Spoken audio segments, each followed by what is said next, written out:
Ashley? Eliza? Ariane? Christina? Madison? Ashanti? Thank you. Miss Patty, Yes, is your individual receiver on? it was. Yep. Okay, you're good. Okay. You sure it's not Monday? Feel like All right. Does anybody have any questions on your homework? Anything that you missed and you don't know why the right answer is the right answer? Anything I can help you with? Everybody's good? Okay. The homework between now and Monday is a little bit more. So over the weekends, we have 2 chapters. Between Monday and Wednesday every week, we're going to have 1, but over the weekend, you have 2. And chapters 2 and 3, which is your homework this weekend, is a lot. I know it's a lot. It's not hard content. It's actually pretty easy content, but there's a lot to read. So I firmly recommend, strongly recommend that you guys don't put it off until 9 o'clock Sunday night, because you're going to find it's going to be overwhelming for you to try to get all of that in. So I would, work on a few pages this afternoon, a little bit more tomorrow, a little bit more on Friday, just kind of chip away at it so it's not this overwhelming big block of reading that you're trying to do. Sound good? Okay. All right. So how do we know what to do with each patient? How do we know what to do with each patient? We're going to follow the care plan. And it's not just the care plan, it's the whole care plan and nothing but the care plan. So we're not going to add to it. We're not going to take away from it. If it says to dress the patient in a purple shirt, we're going to dress the patient in a purple shirt. We don't care why it says purple shirt. That's not our problem.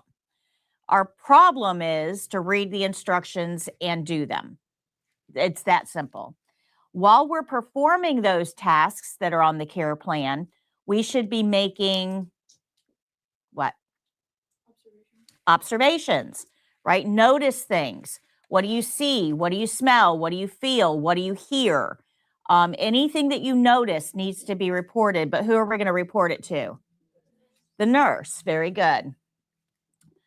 All right. Every skill starts with an opening. Every opening starts with a knock. Once we've knocked and entered, we're going to greet the resident. So good morning, good afternoon, hi, hello. We're going to be nice. And then we're going to identify them by name. Don't use endearments. Don't use honey, baby, sweetie, love, any of those. We're going to use their name. And then we're going to tell them our name and title. So, hi, I'm Patty, your CNA today. That kind of sets up an expectation of the role we're about to play in their life. Once we've done that, we're going to tell them what we're there to do. We're going to explain our task. And for the test, you can put it in your own words, or you can read it right off the care plan. Either way is fine. I know you're going to be nervous, and if you can't really put words together because you're nervous, it's okay to read it off the care plan. But once the patient is aware of what you're there to do, we have to get something from them. What do we need to get? Permission. Absolutely. We have to say, is that okay? Touching somebody without their consent is battery. I don't care where you are. Okay? You could be in a movie theater. You could be in a doctor's office. It doesn't matter. It's still battery. So we have to get consent. And I'm going to talk about this really quickly. Some of you are going to be working with dementia patients. Okay? Is anybody aware of the Epstein files? Has anybody heard about the Epstein files? Everybody kind of aware? So the Epstein files are they're trying to get them released, but it's basically widespread sexual abuse that happened many years ago. Okay, but it's very widespread. It was a huge network. But what this has really kind of brought to the forefront is how many people have been sexually abused that just don't talk about it, right? So it's kind of exposing that sexual abuse is not quite as rare as we assumed it was. Does that make sense? Now, can you be absolutely sure that the patient that you're working on has never been a victim of sexual abuse?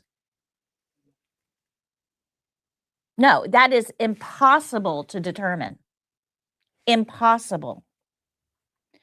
So we have to have the mindset that every person that we work with is a potential past victim.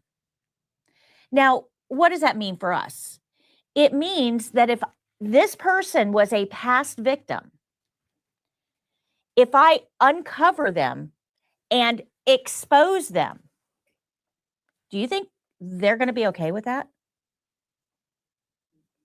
No, that could be a triggering event, couldn't it? Now, if it's a triggering event, how are they likely to react to you? Scared. What else? Traumatized. Violent.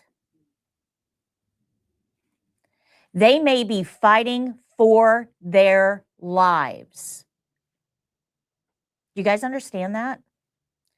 When you are working with a patient and you expose them and they start fighting back, that is not their problem. That is your problem. You caused this because of your approach. Does that make sense to everybody? Okay. So even when we're working with dementia patients, we need to approach them in a very calm, professional manner. And we need to explain every step of the way what we are doing so that they don't misinterpret what's happening in a negative way and react negatively. Now, unfortunately, this happens a lot in clinical settings. CNAs go in, they've got a job to do, they just pull the sheets down, they pull the gown up, and they just do what they're going to do. And in their mind, they're thinking, well, I'm not abusing the patient. I'm not, sexually abusing the patient, so there's no need for the patient to react violently. Whose mindset are they focused on? Theirs or the patient's? Theirs. And who's it supposed to be about? The patient. Your approach matters. It will set up the interaction between you and the patient. So when I say get consent, I mean get consent, because if not, it may turn into a very bad day for you as well as the patient. Does that make sense? Everybody understand why consent is important? Okay. So once we have consent, then we can close the curtain. After we close the curtain, we're going to go wash our hands. And once we've washed our hands, we're going to go get our supplies. Those things have to be done in that order. You cannot just go in and get your supplies and then come over and get permission. If you do that, if I just walk in the room, get the supplies, and then say, hey, Miss Jones, my name is Patty, I'm your CNA today, and I need to give you a bed bath or something, that kind of takes your patient's ability to refuse away. I'm already there with the expectation. I've got the supplies. I really don't care whether you consent or not. I'm here to do the skill. That's what I'm telling the patient by doing that. It's very presumptuous. The other problem with that is when I walk in that room, are my hands clean? Possibly not. I probably touched the door because I knocked on it. I may have touched some things in the hallway, like the vital signs machine. My hands are not completely clean. So if I were to perform a skill on you, especially one that's a little invasive, right? A little personal, would you want clean supplies for that, or do you want supplies that have been touched with unclean hands? Clean supplies. So the order here matters. It matters for consent. It matters for infection control. It matters for patient rights. The order of the opening matters. So you have to learn it. Good? Okay, once we have done the opening, we've washed our hands, we've gotten our supplies, then we can go into whatever the skill is that we're going to do. But our cardinal rule here is don't touch the patient until your hands are clean. So that's how we're going to start every skill. We're going to end every skill with the closing. Now, there's 8 C's to the closing. There's a lot of steps here, but the order isn't as critical until we get to the end. So we want to make sure the patient is in a clean and safe environment. So take a look around. Is there trash on the floor? Is the bedside table all cluttered? Are the sheets kind of askew? Always leave your patient looking better than you found them. That's just a great nursing principle. So clean and safe environment. Part of safe is making sure the bed is in that low position. That way, if they get out of bed, the floor is right where they left it. We want to ask if they're comfortable, and they need to hear that word. Are you comfortable? Part of comfortable is going to be addressing preferences. So this is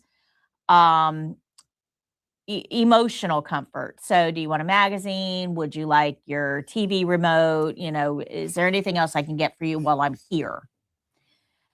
Addressing their preferences. You want to ensure that they're covered either with a sheet or clothing, but we should not see knobby knees, not unless the patient's putting it out there themselves. We're going to open the privacy curtain. There's no need for privacy after, we have completed the skill. And once we've got the privacy curtain open and done all the other things, we're going to give them the call light. Now, it doesn't matter what order you do all these things in, okay? Develop your own little routine, stick to it, do it the same way every single time, and you won't forget any of these steps. Let me give you a little bit of a scenario about what happens when you don't do this. I worked in healthcare for a very long time, and I've had a lot of experience in different situations. But the one thing that was universal is the faster I got out of the room, the more problems it caused me. Now, this is a problem when you've got 8 patients and they're all requiring a ton of care, right? You want to get your task done and get out as quick as possible and get on to the next thing. But the faster I tried to make things run, the slower they actually went. And that's primarily because of the patient mindset. So we have to think about the patient for a second, right? They're laying here in bed. They have nothing to focus on but themselves. That's it. There's nothing else going on in their life. It's all about them. So they're, thinking about their job, their cat, their house, their significant other, their kid, whatever it is that they're focused on, along with their health, what brought them here. But they're all up in their heads. Now, when you're all up in your head, you probably phone a friend, right? Most people do. You talk to your mom, you talk to your significant other, you talk to a friend, but, you kind of hash out what's going on in your life. You got to talk things out. The more up in your head you are, the more you need to talk things out. Make sense? Good. This person doesn't have anybody to talk to except for you. the one in the room. Now, if you're just rushing in, doing your task and rushing out, and you're not addressing any of that, it's going to ferment. And what ends up happening is they start hitting the call light. So let me give you a scenario to help you understand how them being all up in their own head can cause you a world of grief. So we go in and we do a task, whatever task, I don't care what it is. We go in, we do the task, we get done quickly. All right, Miss Jones, here's your call light, open the curtain, go wash my hands, I'll see you later. And we leave. Now, they're there with nothing to do, nothing to focus on. And as they're sitting there, they realize they're cold. Because have you ever been in a clinical setting? It is cold. They're dressed in a thin gown and they're covered with a sheet, and that's pretty much it. So they get cold. And have you ever gotten uncomfortable and tried really hard to forget that you were uncomfortable? What happens? Yeah, you don't forget. Now you're really focused on it, right? So she lays there for about 20 minutes, and the more she tries to forget, the colder she gets. And eventually she's like, all right, I'm just going to hit the call light. I'm going to ask for a blanket, and that'll be it. I know they're super busy. I don't want to bother them, but I'm freezing here, and I can't get up and get my own blanket, clearly. So she hits the call light. And you leave what you're doing and you come in and you say, Miss Jones, it's Patty, the CNA. What can I do for you? She says, I need a blanket. I'm freezing. Sure, let me go get you a blanket. So you wash your hands, you go get a blanket, you bring it back, you put it on her, you wash your hands again, and you leave. You don't ask her if she needs anything else. You just leave because you got things to do. And you don't want to be in that room any longer than you need to. So you go to another patient, you start working, and she is now covered in that bed. She's warm, yay, but now she's thirsty. And she can't reach that water cup because it's on the tray that was too far from the bed. And she's looking at that water cup. And she really wants it. And she does not want to hit the call light and call you, but she can't get up and get it herself. And the more she tries to forget that she's thirsty, the thirstier she gets. So she thinks in her brain, I'm just going to hit the call light real quick and just ask her to bring that tray closer to me so I can reach my water. So she hits the call light. You walk in, and what do you need, Miss Jones? Because you've already been in there twice. And she says, oh, honey, I'm just really thirsty and my cup's too far away. Can you bring that tray close to me? Yeah. And you bring the tray close to her. She can reach her water, and you leave. And you're aggravated. You're irritated because she's used the call light for things that you consider irrelevant, a nuisance. So you leave. You start taking care of another patient, but now she drank water. Water in equals water out. What do you think she's got to do? Go to the bathroom. So she tries to hold it and tries to hold it and tries to hold it, and now she's really got to go. So she has to hit the call light. She can't go on her own because you told her, don't get out of that bed unless I'm here because I don't want you to fall. So she hits the call light. And you come in and now you're really angry. Why didn't you ask to use the toilet when I was in here before? Well, maybe she didn't need to use the toilet when you were in there before. Or maybe you were in such a rush that she didn't feel free to ask you to use the toilet because of what you were giving off, your vibes, your irritation. So at the end of the skill, when you stop and ask the patient, is there anything else I can get for you while I'm here? If you take the time to address all of those things while you're in the room, get them done. Would you like another blanket? Make sure the water is close. You want to go to the bathroom while I'm in here? Everything good? Is there anything else you need? If you take the time to do that when you're already in the room, it reduces the amount of time the patient is on the call light and they feel cared about, which will help satisfy some of that emotional need for connection, and it keeps them off the call light. Does that make sense? The more issues that you can take care of while you're there, the more time you will have to spend on other patients. Now, if you've got a patient that's on the call light a lot, there's an emotional need there that they need met as well. They need to talk something out. So while you're in there, don't make them feel like they're an inconvenience, that they're a nuisance. Ask them, hey, is there anything you want to talk about? Are you doing okay? I know being in here can be really stressful. You're away from home and everything that you love. You doing all right? While you're doing the skills, let your patients talk a little bit. Let them talk things out, especially if they don't have any family or friends that are visiting. Everybody needs to talk. Good. Helen says, Miss Patty, my heart is full of joy because of you. I had 100% in skills, all because of your videos. Please watch Miss Patty's videos very well. I did well in the written also. Thank you, first try. Congratulations, Helen. Awesome job. I'm so proud of you. Helen's a longtime watcher. So congratulations. Super proud. All right. So once we've washed our hands, after we've done all of those things, so they're in a clean and safe environment, we asked about comfort, we addressed their preferences, made sure they're covered, environment is clean. Here's the call light, open the curtain. We've done all those things. We've washed our hands. Then, if necessary, once all those things are done, we're going to document and then wash our hands again, because our cardinal rule here is to end skill with clean hands. So everybody good on the opening and the closing? So the skill rules tell us what to do, follow the care plan. The opening tells us how to start every skill, and the closing tells us how to end every skill. And we're going to do that for every skill that we do.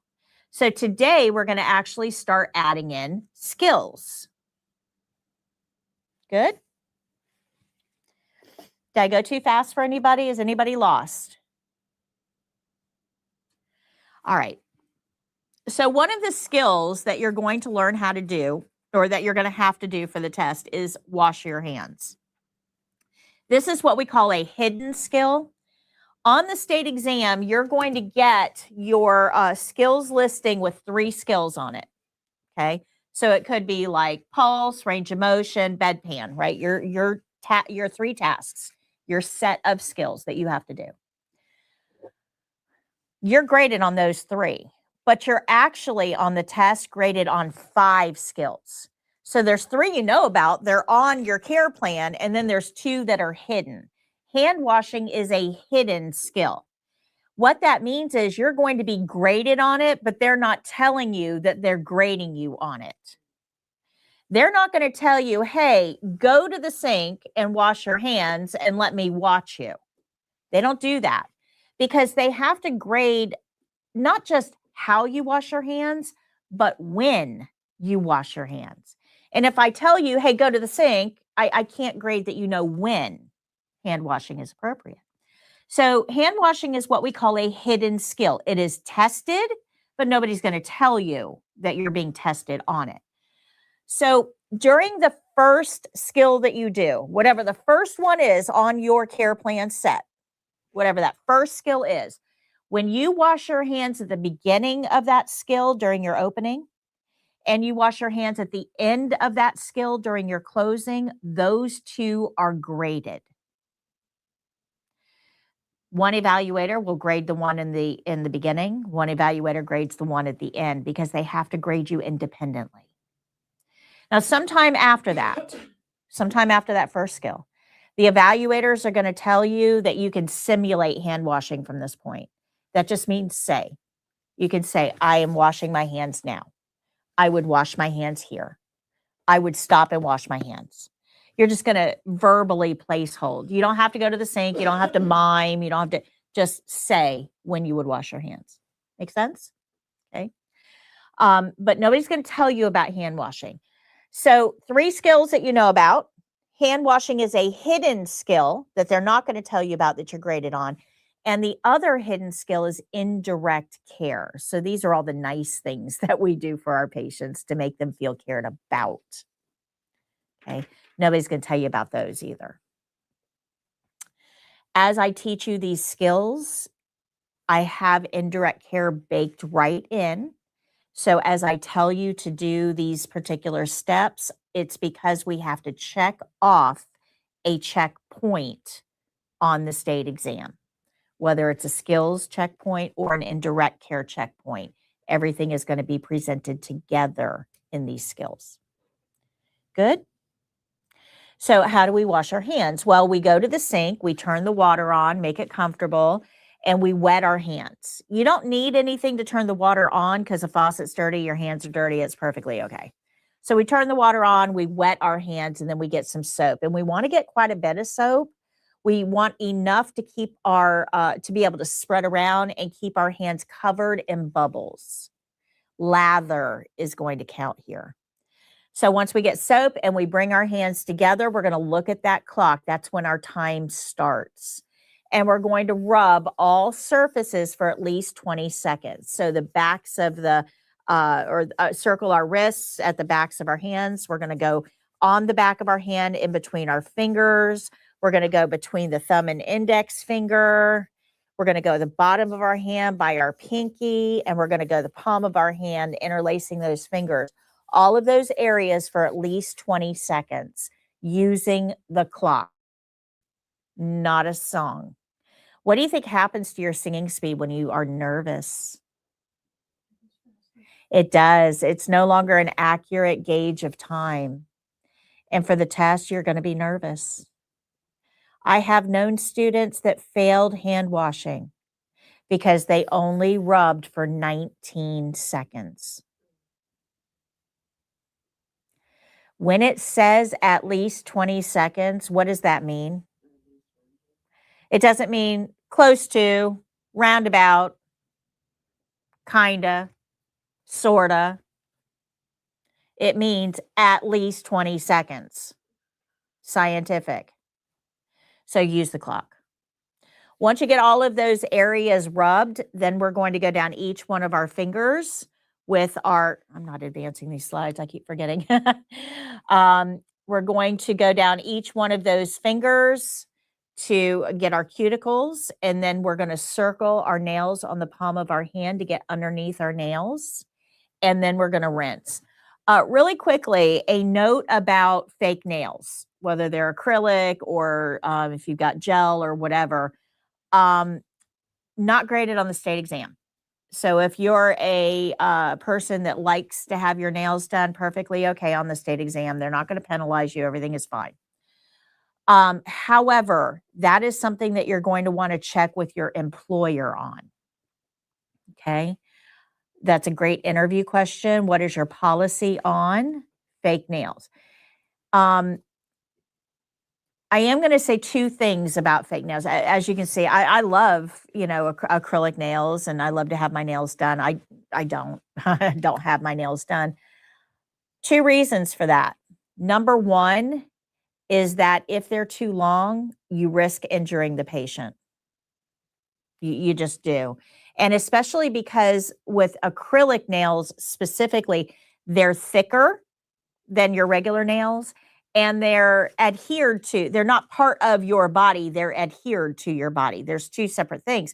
So if you, jab your nail, your natural nail into somebody, you'll feel it because that nail is actually attached to your nerve endings. If you do that with an acrylic nail, you're less likely to feel the injury that you are imparting on somebody else. You just don't have that same neurological input. So that's number one. I don't want to injure a patient. Make sense? Number two is that acrylic nails harbor bacteria. And think about all of the orifices that we're going to be working in as CNAs. I really don't want any of that bacteria to go home with me, especially if I'm cooking for my family in my home with those hands. So use your own judgment as to what feels right for you. Talk to your employer to find out what their policies are, but it's not graded on the state exam. Okay. All right. So we're going to rinse. When we rinse, we don't want to touch the faucet or the inside of the sink. We want to keep our hands lower than our elbows so that stuff doesn't run up our arms. Keep your hands low. After you have rinsed, we're going to tap to keep the water in the basin, and then we're going to dry. Use whatever paper towels you need. Doesn't matter. The reason I make a big deal out of this is because remember when you're sitting in that waiting room, you're there with 7 strangers, right?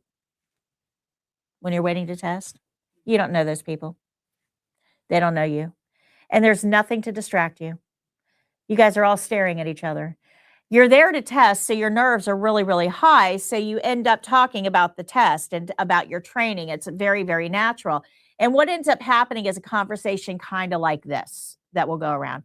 So where did you go to school at? Where did you get your training at? And you'll say, well, I studied with Miss Patty in Spring Hill. And they're going to go, oh, yeah, I've watched some of her videos. But, my instructor, she does things a little bit differently.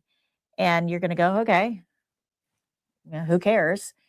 And they're going to say, I'm so afraid that I'm going to fail hand washing because I'm so afraid I'm going to forget how many paper towels. And you're going to go, huh? And they're going to go, yeah, I think it's like 10 paper towels you need to dry your hands. And somebody else is going to say, no, it's 7. And you're going to go, what? What? And the one person is going to say, no, it's 10, because my instructor said you had to have one for every single finger.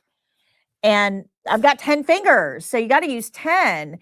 And the person's going to say, 10, that's ridiculous. You don't use 10. You use one for the back, one for the front, one for the wrist, and one to turn the water off. And you're going to go, what? I didn't learn any of that. So now all of you are stressed out because none of you know which way is right.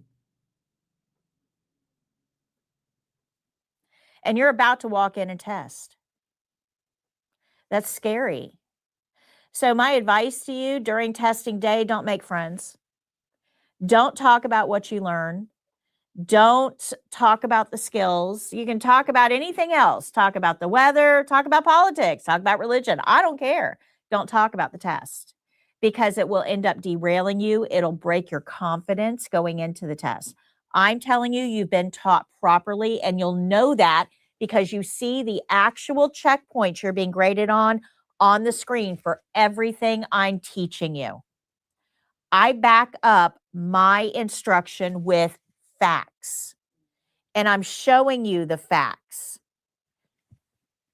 You've been taught properly, but don't use that opportunity to try to change their minds. They were taught by an instructor that they trust and they believe in, and you're not going to change their mind sitting in the testing room. You'll end up fighting. That's not going to help you. It's not going to help them. So this is not the place to try to change somebody's opinion. After the test, tell the world, teach the world. Everybody needs to know these skills. Everybody. Teach the world.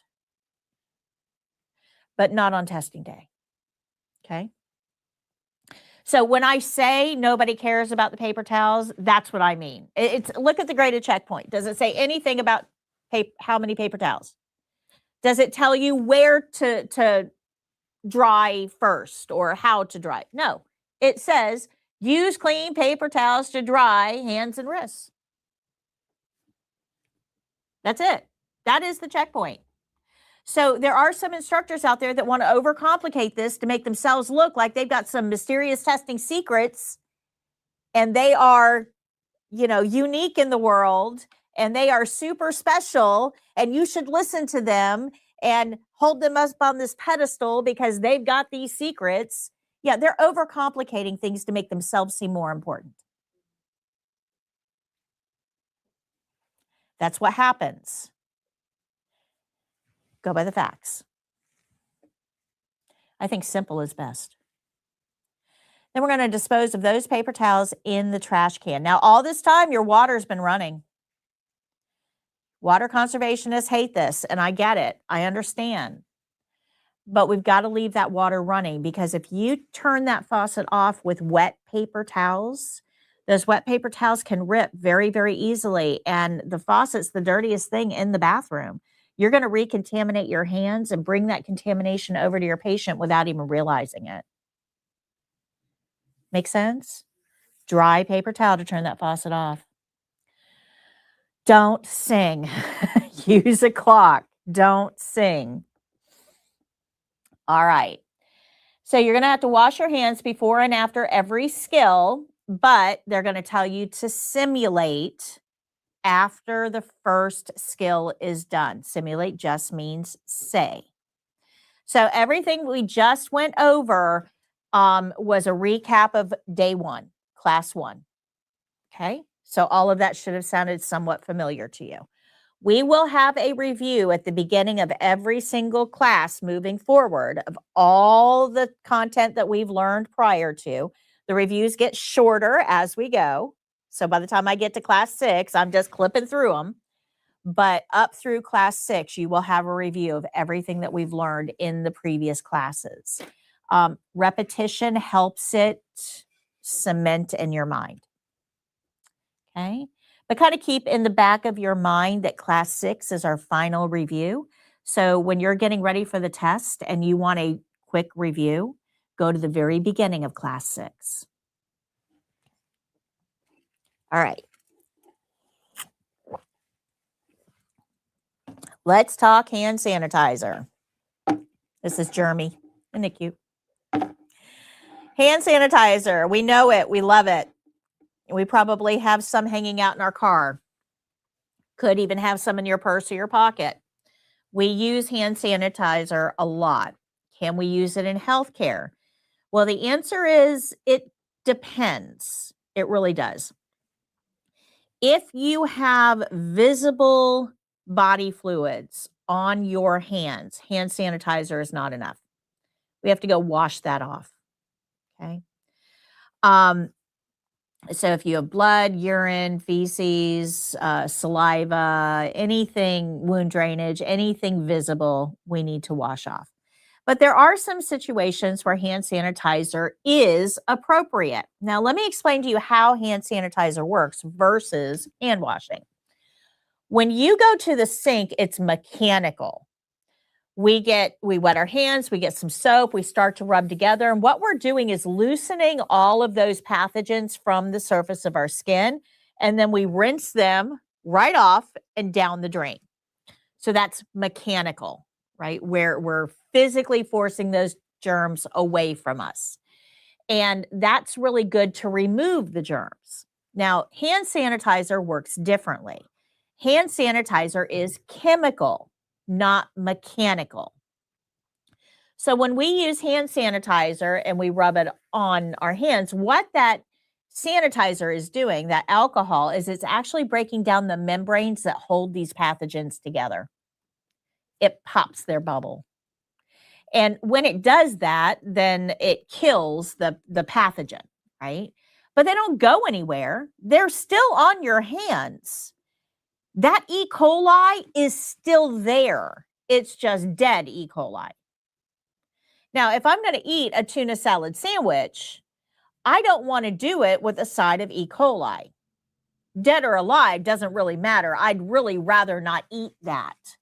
So if I'm going to eat or have my hands anywhere up near my face, I probably want to make sure that I've washed those pathogens away, not just chemically affected their membrane. Does that make sense? Are we good with that? Okay. So the real problem with hand sanitizer is we usually don't use it properly. When we use hand sanitizer, we usually just get a little squirt and we do this. Okay, I'm done. That's not how you're supposed to use hand sanitizer. In order to be effective, you have to use enough hand sanitizer to keep your hands visibly wet. Can you see how wet my hands are? Visibly wet for at least 20 seconds. Where did we hear that before? Hand washing. So hand sanitizer really doesn't save you the time that you think it does. And if it did, you did it wrong. 20 seconds, your hands have to be wet for that chemical action to occur. And we've got to get all those same areas. Normally with hand sanitizer, we get a little, we put it on our palms and we're done. Well, that doesn't get that webbing in between your thumb and index finger. It doesn't get the area down here by your pinky. It doesn't get the back of your hands or around your wrists. And these are all areas that pathogens can hang out. So we've got to make sure we're using enough to keep our hands visibly wet for at least 20 seconds to be effective. So if you're going to use hand sanitizer, make sure you're using it correctly to keep both you and the patient safe. Now, there's 2 pathogens that hand sanitizer does not work on. Norovirus, which is the cruise ship disease, and we just had an outbreak on a cruise ship last week of norovirus. It happens probably 6-7 times a year. It's called the cruise ship disease or the daycare disease. And most of you guys have already had norovirus at least once, probably twice in your life. This is the stuff that makes you super sick. You can't get out of the bathroom. It's coming out both ends for like 3 days. You feel like crap. I mean, it's awful, awful. Norovirus is not killed by hand sanitizer. Not killed. You can use all the hand, you can bathe in hand sanitizer. You're still going to get norovirus. You have to wash this pathogen away. Now, if you think norovirus is bad, let me introduce you to its bigger, badder cousin, C. diff. C. diff will make you super sick in the bathroom, can't get out for 6 to 8 weeks. Not days, weeks. And C. diff kills a lot of patients that are ill because their immune system can't fight it off. So if you are working with a patient who has norovirus or C. diff, hand sanitizer should not be used. Hand washing only. Good? Make sense? Okay. You should make sure that you are washing your hands anytime they're going to go up near your face. So if I'm going to pick up my phone and bring it to my face, I want to make sure I'm doing that with clean hands. If I'm going to eat, I want to make sure that I've washed my hands before I eat. If you're a smoker, make sure that you wash your hands before you smoke.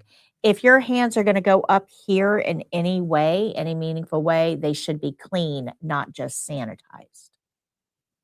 That will help prevent pathogen transfer to you. We're going to learn a little bit more about infection control in just a moment. So we've mastered these 3 principles. Out of the 11 that you have to learn, we've got 3 down, 8 to go, and we're going to learn 3 of those today. Okay? So these are the 11 that we have to learn. Out of these 11, we know skill rules, the opening, and the closing. This isn't about memorization. This is about learning. So now that we know 3 of the big 4, we have to concentrate on that 4th one. These 4, it's called the big 4, these 4 apply to every single skill. It doesn't matter whether we're doing pulse or range of motion or ambulate or wheelchair or feeding or making an occupied bed or foot care or hand care or partial bed bath or bedpan or pericare or catheter care or side lying position. It doesn't matter what skill we're doing. These 4 principles are going to apply. So we've got to learn all 4 of these, and that's why we start with these, because we're going to use them to build skills from here. So we know skill rules and opening and closing. We're going to need to learn glove rules now. So if you go to page 40, we're going to talk about glove rules.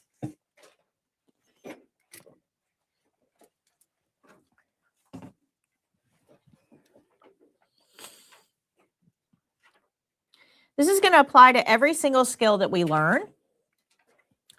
Doesn't mean we're going to wear gloves for every skill that we learn. It means that we are going to evaluate if we need gloves for every skill. Page 41 is going to have the notes of what I'm about to tell you. And this is a long lecture. This is going to take me probably close to an hour to talk to you guys about. There's a lot of information to cover here. This would be so much easier if I could just tell you, yeah, wear gloves for everything. That's all you need to know in healthcare. Just wear gloves for everything. You'll be fine. But that doesn't work. And the reason it doesn't work is because of psychology. Has nothing to do with infection control. Wearing gloves routinely doesn't work because of psychology. So I'm going to give you an example that explains this without it being rooted in medical. I'm going to give you an example that you guys are all familiar with. We're going to build a sandwich. How many of you guys have ever gone to a place where you ordered a sandwich and they made it right in front of you? Everybody? Okay. That's what we're going to do together here. Now, you probably don't want me to touch that sandwich with my bare hands. You're way happier if I wear gloves, aren't you? How comfortable would you be if you went to a sandwich shop after class today and you asked for a sandwich and somebody just went and started building a sandwich with bare hands? Anybody good with that? No. You want them to wear gloves. It's what we expect. So I'm going to put my gloves on. That's going to be my first step. So what kind of bread do we want? White, wheat, Italian? Italian. So I'm going to go over to the bread cart over there, lift the flap and get our loaf of Italian bread, bring it back over to the counter. And I'm going to pick up that knife that's been laying there and I'm going to cut that bread in half and fold it over so we can get some condiments on it.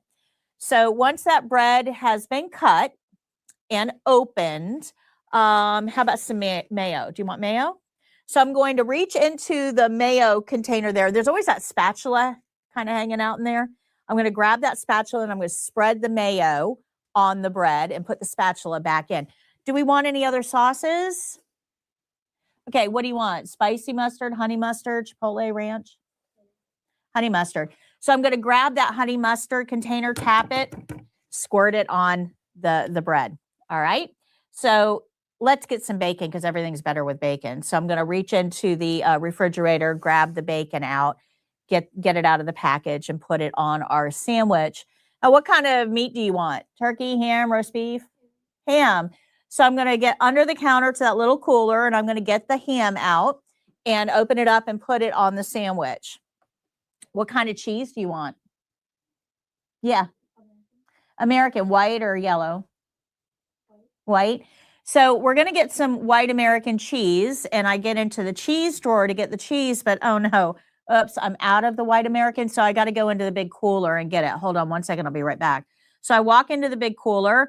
I open up the big containers, grab the cheese, the big hunk of cheese out, and then I got to take it to the slicer and slice that cheese. And then I'll put the big hunk back in the cooler and bring the sliced cheese back over and put it on the sandwich. Do we want, Ashante, do we want this toasted? Okay, so I'm going to get it ready to go in the toaster, but unfortunately right this second that toaster is being used by somebody, so we're just going to kind of hang out and wait until it's done. Once it's done, then I'm going to put it in, turn the dial to set it, and we're going to hang out and wait. Once it dings, I'm going to grab that paddle and pull that sandwich out. And we're going to put it on the counter. And now we're ready for our toppings. Lettuce. So I'm going to reach my hand in, get a big handful of lettuce, let some of it drop out and put that on the sandwich. What about tomato? So I'm going to get some tomato and put it on the sandwich. What about pickles, onions, peppers, black olives? Any of those? Pickles. So with the pickles, I'm going to get it and squeeze those pickles out because we don't want all that extra juice and put the pickles on the sandwich as well. So far, it's a good sandwich. It's a yummy sandwich.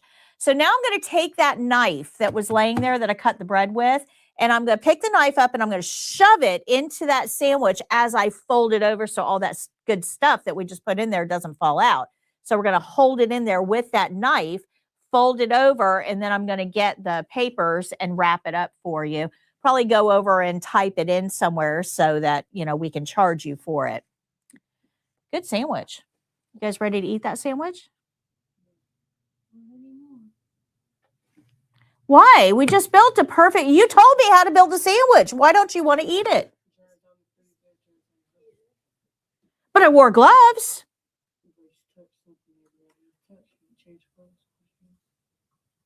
So you wanted me to wear gloves in the beginning, didn't you? I mean, if we rewind 5 minutes, you guys all wanted me to wear gloves. I wore gloves. I did what you wanted me to do. What's the problem?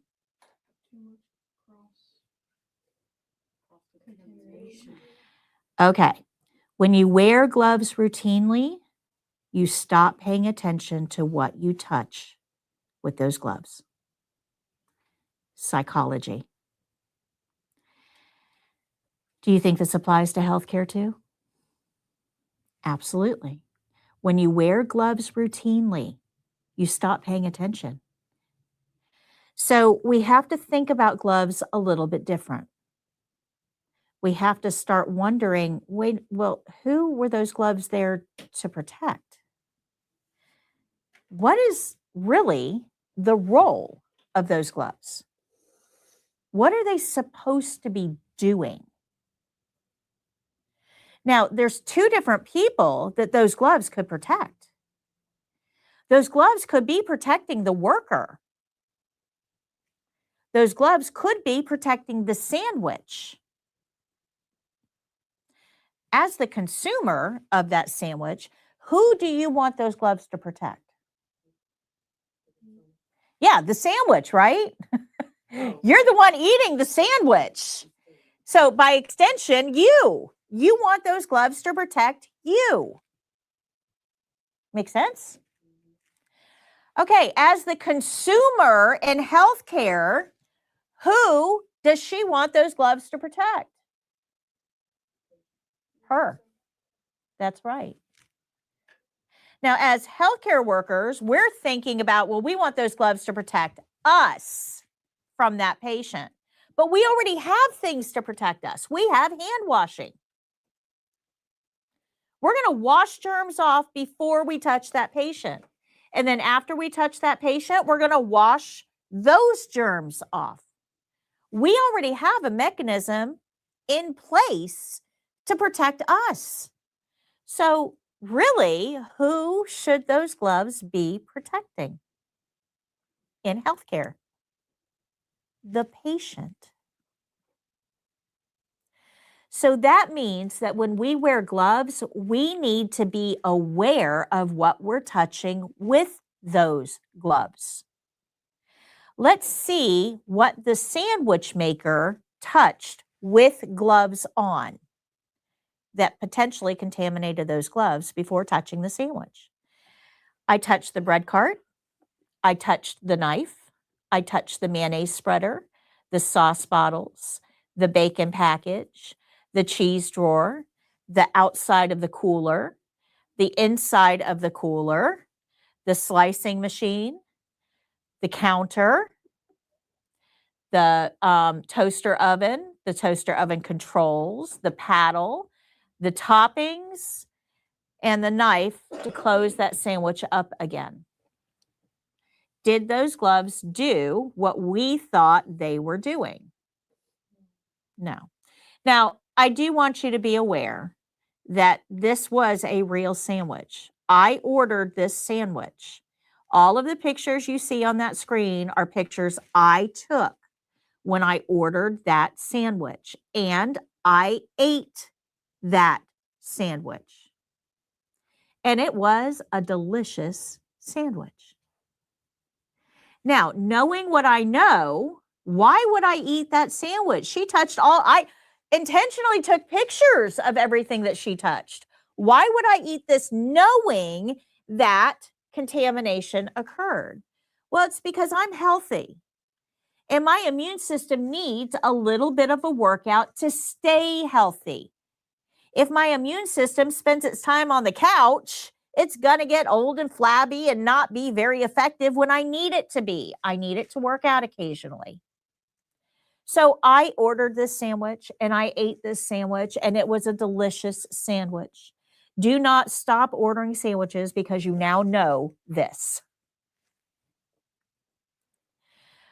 But we do need to understand that if our patient doesn't have a good working immune system, situations like this can tip them over the edge. Make sense? All right. So why do we care?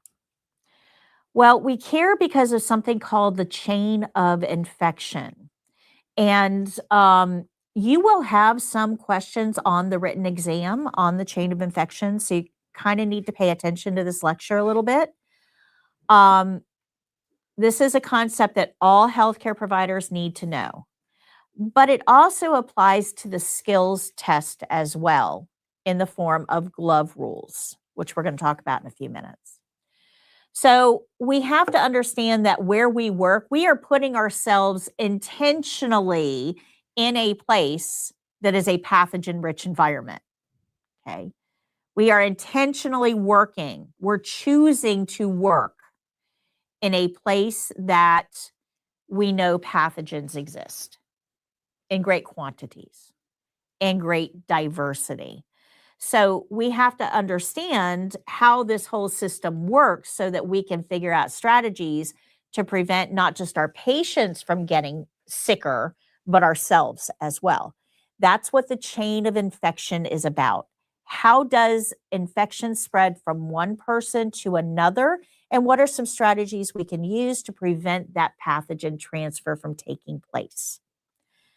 Together, that's called the chain of infection. So this is going to be located on page 123 because chain infection control is as easy as 1, 2, 3 once you understand it.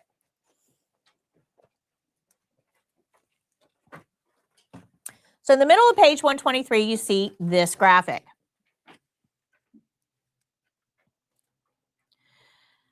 Every chain of infection starts with a pathogen. No pathogen, no problem. If I don't have hepatitis B, I can't give you hepatitis B.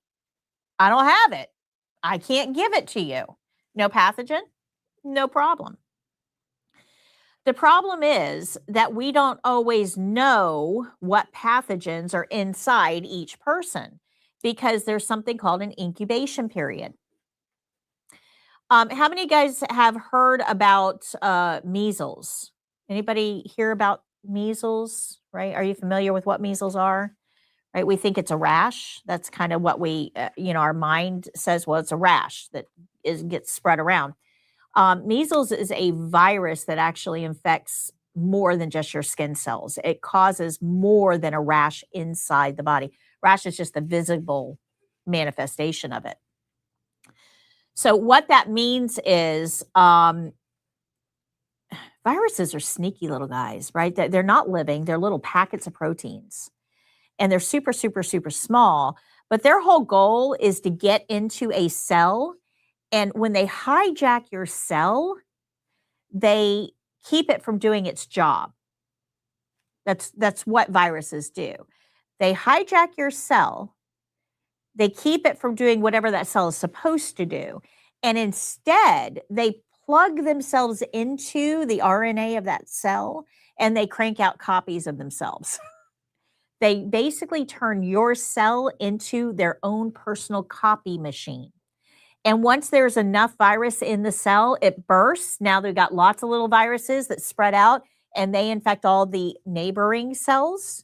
And they keep those cells from doing their jobs and instead become photocopies. And this is how the virus multiplies. Pretty cool. I mean, as a species, you got to respect the nefariousness of that, right? So first of all, they're going to keep you from doing your job and they're going to use you to create new copies of themselves. That's kind of genius. This is why viruses are so hard to defeat. So with measles specifically, measles is airborne. So when you breathe it in, if you're not immune to it, you will become infected. So let's say, go to the airport. You jump on a plane, you go somewhere. Well, someone in that airport that is just, from here to way back there away from you has infected you just because they breathed. And there's no signs. Like you get on your plane, you don't know that you've been infected. You have no signs. You go to your destination, you do whatever you're going to do. You tour Disneyland, you see your family, whatever you're going to do. You get on a plane, you come back. That whole time you're infected. And those viruses are now inside your cells cranking out copies. So now you are contagious. So that whole time in Disneyland and in the airports and everywhere you went with your family, you are infecting other people. But you don't know that. You don't even know that you've been infected yet. And measles, you are contagious for about roughly 2 weeks from the time you were infected yourself until you start to get symptoms. Do you know how many people you come into contact with in 2 weeks? Think about that. All those people are now potentially contagious. This is why measles spreads like wildfire. It's really, really hard to get control of because nobody knows that they're infected until 2 weeks later. That's an incubation period. Well, most viruses have an incubation period. Most do, where you're infected and you're able to spread it, but you don't know you're infected. That's like HIV. The incubation period for HIV is months that you can have HIV, have no idea you've got it. You don't have any symptoms. You have no reason to go to the doctor. We don't have a little screen on our forehead that says HIV positive, right? That you can see in the mirror and go, oh, I need to go to the doctor. We don't have anything like that. So during the time that we are infected but have no symptoms, that incubation period of months, we could be spreading it around to other people because we don't know. Hepatitis, same thing.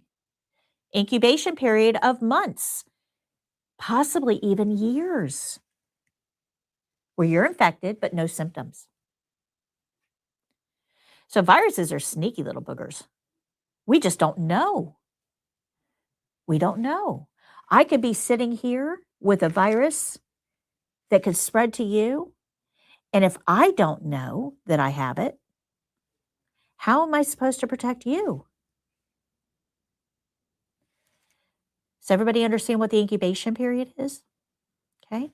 So if we don't have a pathogen inside us, then it's not a problem. We can't spread it around. But the problem is that we don't always know if we have a pathogen inside us because we haven't found out yet. Where that pathogen lives is called a host or a reservoir. Host if it's living, reservoir if it's not. So, the thing about pathogens, viruses, and bacteria is that they don't live long outside of a home. They don't do well homeless. So if I've got HIV on this table, it's not going to be active for very long, a couple of hours max. It dries up and dies because it doesn't have anywhere to go, doesn't have any safety. So pathogens actually have to live in a host or a reservoir to be viable. And they don't live outside of the body for very long. Okay, good. We'll get back to that. Pathogens have to have a doorway out of that pathogen. So a doorway out would be any wet body opening. So eyes, nose, mouth, genitals, rectal area, wounds, rashes, sores, or incisions. Those are all doorways out. Those are called portals of exit. Now, this is important. Pathogens can't drill. They don't come with little jackhammers. They don't. So if I have a pathogen on my skin, let's say I've got HIV on my skin here. That HIV is not in me. It can't get in me through my skin. My skin is a barrier. It's like a wall, right? You have a bad guy on the other side of that wall. He can't push through the wall. He just can't. he would have to come around and find a doorway, right? Well, these are our doorways. These are the areas that can let stuff in. So your eyes, your nose, your mouth, your genitals, your rectal area, a wound, a rash, a sore, or an incision are all doorways in or portals of entry. I'm sorry, yeah. They're also portals of exit. So it allows pathogens out. It is important to understand that pathogens can't drill. They can't force their way out or in.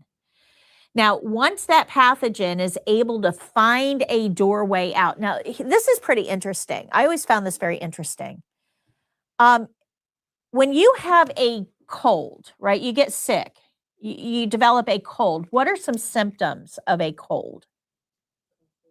Coughing. Let's stop there for a second, right? When we cough, it is forcing secretions from inside our lungs or inside our upper airway out of our body. In fact, if you shined a light, right, you could actually see the mucus droplets coming out during a cough. That's why we cough into our elbows.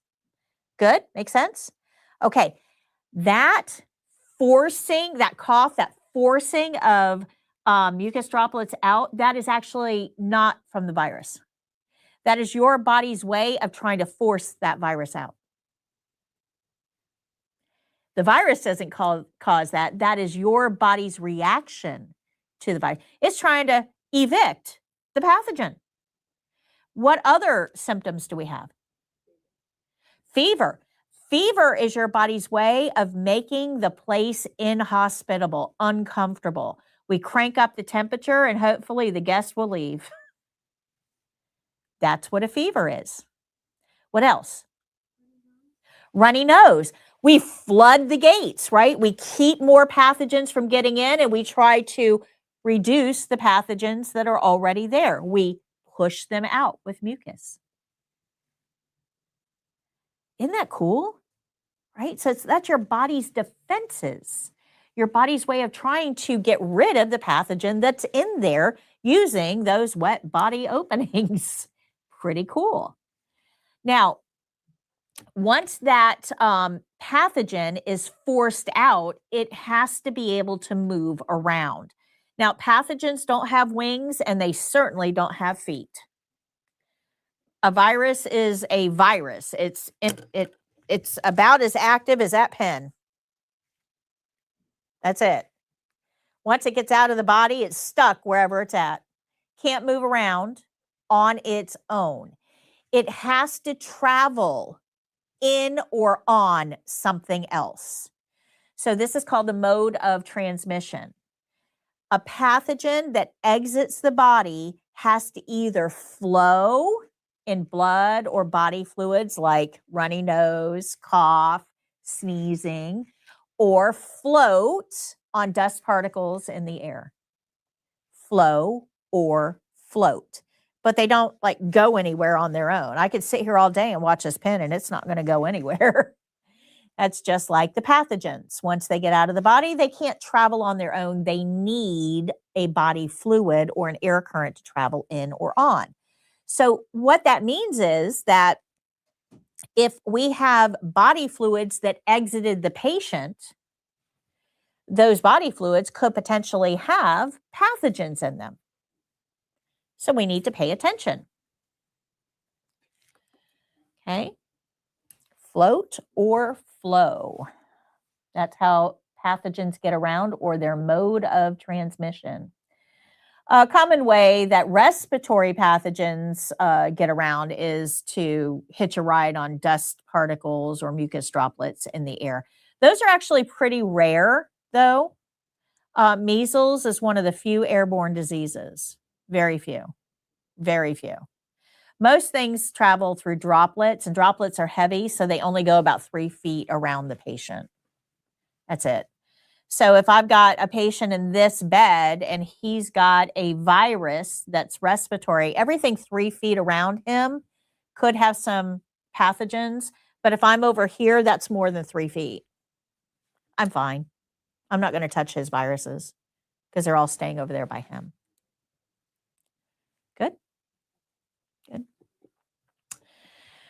Okay. Bloodborne pathogens are something very special, though. All pathogens either need to float or flow to get from one place to another, but bloodborne, it's all in the name, have to be blood to blood transfer. Blood to blood transfer. So that means they got to go out of one bloodstream into another. Like there's not much intermediary. It's not like they come out, they hang around for a couple of days on a surface, and then all of a sudden you come along and they get into your bloodstream. So this has got to be pretty close together, but it's got to be direct.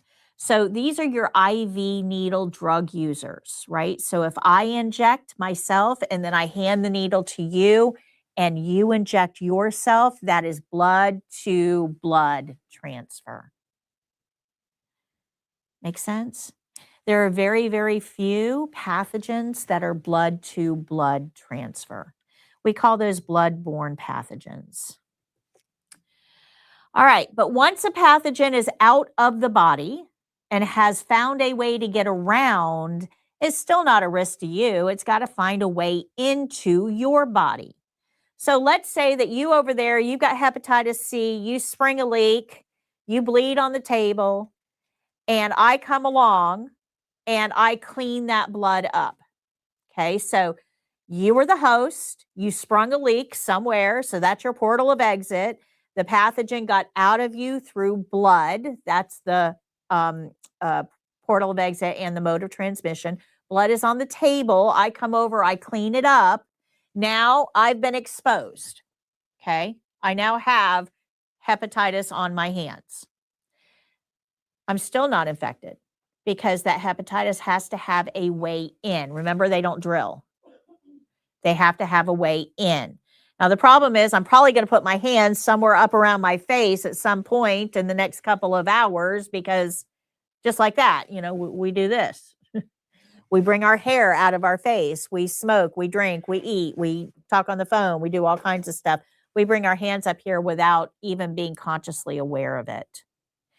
So that is the portal of entry. It's how we allow a pathogen to get into the next host. And then if that host is susceptible, not all hosts are. If that pathogen comes in through a portal of entry, and the host is susceptible, infection can occur. But if that pathogen can't find a new place to get in, they die. They die because they can't live out in the open for very long. What does susceptible mean, though? Okay. So your body, this is just amazing. I love this concept. So your body has this very unique defense system. When you are exposed to a pathogen, whether it's a virus or bacteria, doesn't matter. If you're exposed to a pathogen, your body has to figure out how to fight that off. Otherwise, it's going to die. It's that simple. Something very small can kill you. In fact, something very small used to kill us all the time. All the time. Back before we developed antibiotics.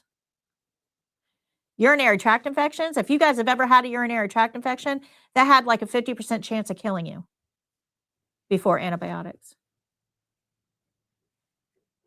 Can you imagine? So like people didn't live very long. So our bodies have this really, really, really unique system to deal with pathogens. And the way it works is kind of like this. Let's say that we got a whole bunch of bad guys outside, all different bad guys, but a whole bunch of bad guys outside. And one of them forces his way in through the door. And he is now in this room. Now, we know that he's got bad intentions. So we want to get rid of him pretty quick. So you pick up that cup and you hit him over the head with that cup. And it doesn't kill him, but he goes running outside and he says, hey, listen, when you go in, that first girl that's sitting there, she's going to hit you over the head with a cup. So make sure you duck. So second bad guy comes in. He's already expecting you. So he ducks and weaves. and you pick up that highlighter pen and you start stabbing him in the eyes. Now, it scares him. He covers his face. It hurts. And he runs outside, but you didn't kill him. He tells the guy behind him, hey, listen, watch for the cup. But that girl is going to pick up the the marker and stab you in the eyes. So pay attention to that. So third guy comes in. He ducks the cup. He bobs and weaves the highlighter. You pick up the fire extinguisher and you bang him over the head and then spray him, and that kills him. So good job. Now, we all now know that the cup didn't work. We all now know that the highlighter didn't work. What worked? Fire extinguisher. So the next bad guy that comes in, what are we going for? Fire extinguisher, because we know it works, right? So we're going to keep a little index card in a filing cabinet that says, hey, this guy, if you see this guy, this is what the guy looks like. If you see this guy, go straight for the fire extinguisher because nothing else works. Good? Right? So we keep notes. That is called immunity. Your body does that with invaders. When a virus invades, your white blood cells try to figure out how to kill it. And once it stumbles across the right combination of things, it keeps a little notebook. Says, hey, if we see this guy, this is how we kill it. So the next time that invader shows up, your body knows how to take care of it before you ever get sick. Before you ever get sick. It's an ingenious process. It's amazing the way it works. Now, that's called acquired immunity. So basically, we kind of have to go through the process, which means that the pathogen is going to make us sick along the way because we're battling it out. We're trying to find out what's going to kill it. It's trying to make enough copies to get on top of us, and it's trying to kill us. So this is a life and death battle that's going on in your body when you're infected. Life and death battle. Somebody's going to die. It's either the pathogen or you, but somebody's not surviving this process. It is a life and death. So next time you're laying on the couch feeling like you're dying and people aren't giving you the, the attention you deserve, remember, you're in a life or death battle. Make them bring you that ice cream. Okay. So we've got this life and death battle going on. And it's 50-50 shot. You could win, but so could it. 50-50 shot. I don't like my odds there. So what if I could go to Amazon, pull up a book that says, hey, I can teach your immune system what to do before that invader invades.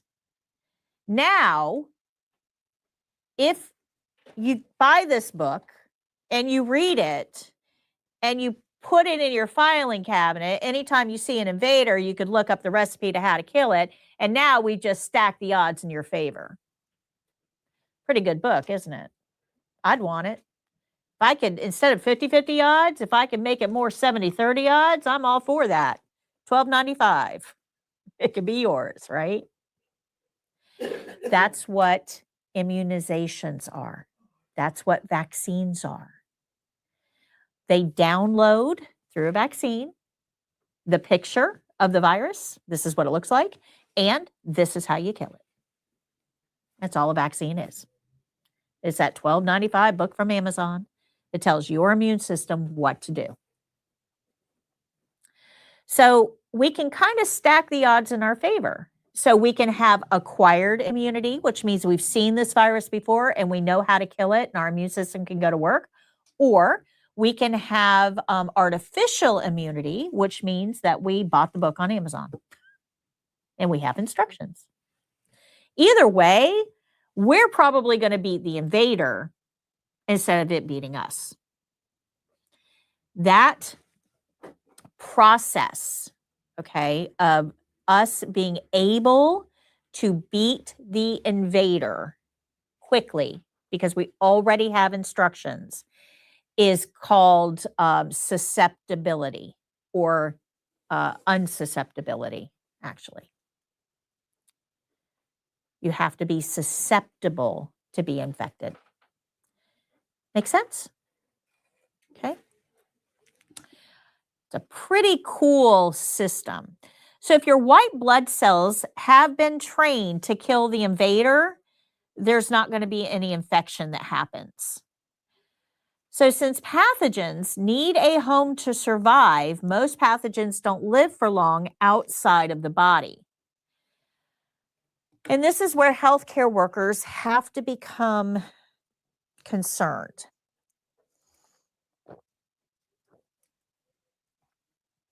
So this person is in a healthcare setting, our healthcare setting. This person, while they're here, has pathogens, whatever's making them sick. We know they have pathogens. We also know that as CNAs, those pathogens can't get out of that patient except through wet body openings. Make sense? Okay. We know those pathogens are going to stay inside that patient except for things that are coming out of wet body openings. They can't drill through the skin. But we also know, well, let me continue on with that. So we have a pathogen inside the patient that can't get out through the skin. So I can touch this person's skin and be perfectly okay. There's no pathogens coming out through the skin.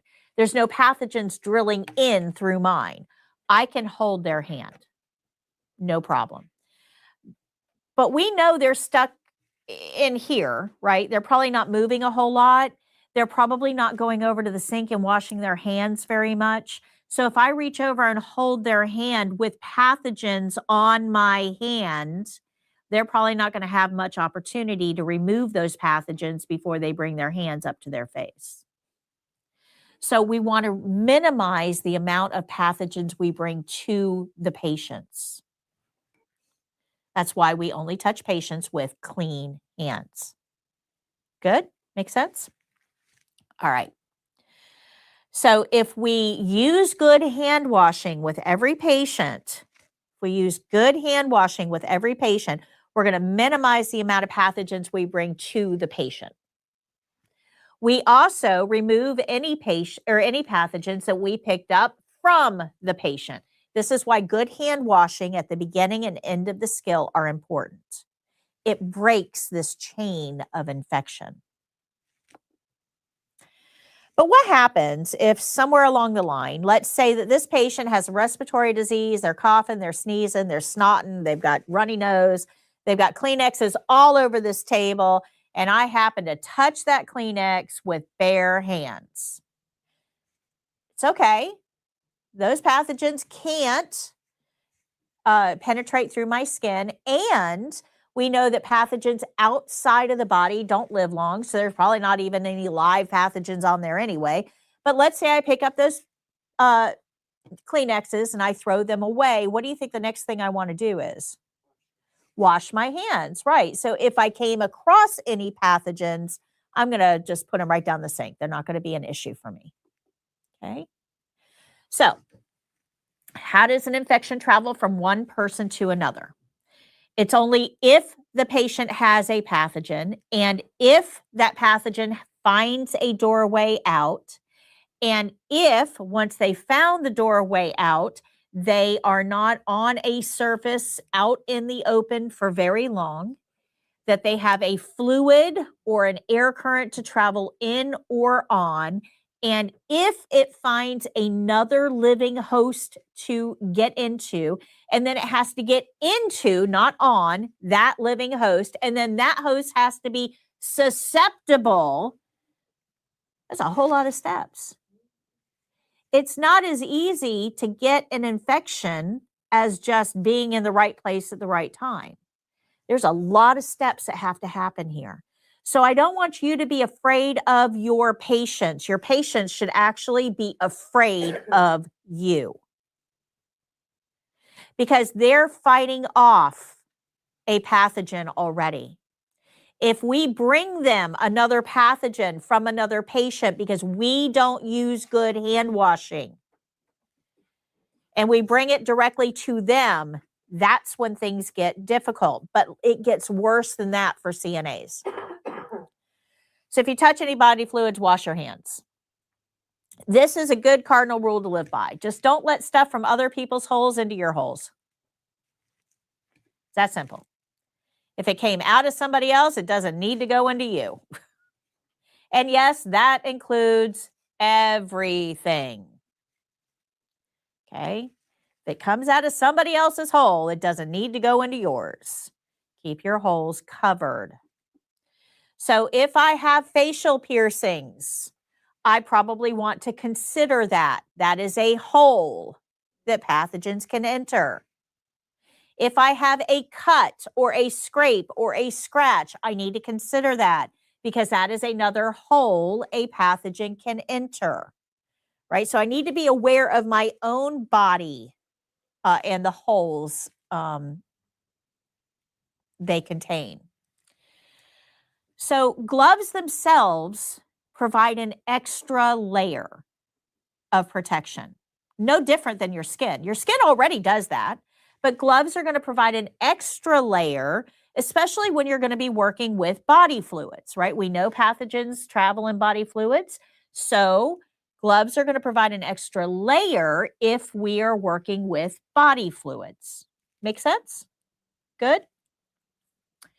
Why do I need an extra layer if my skin already does the job? Well, just like with making a sandwich, sometimes we don't pay attention to the things that we touch.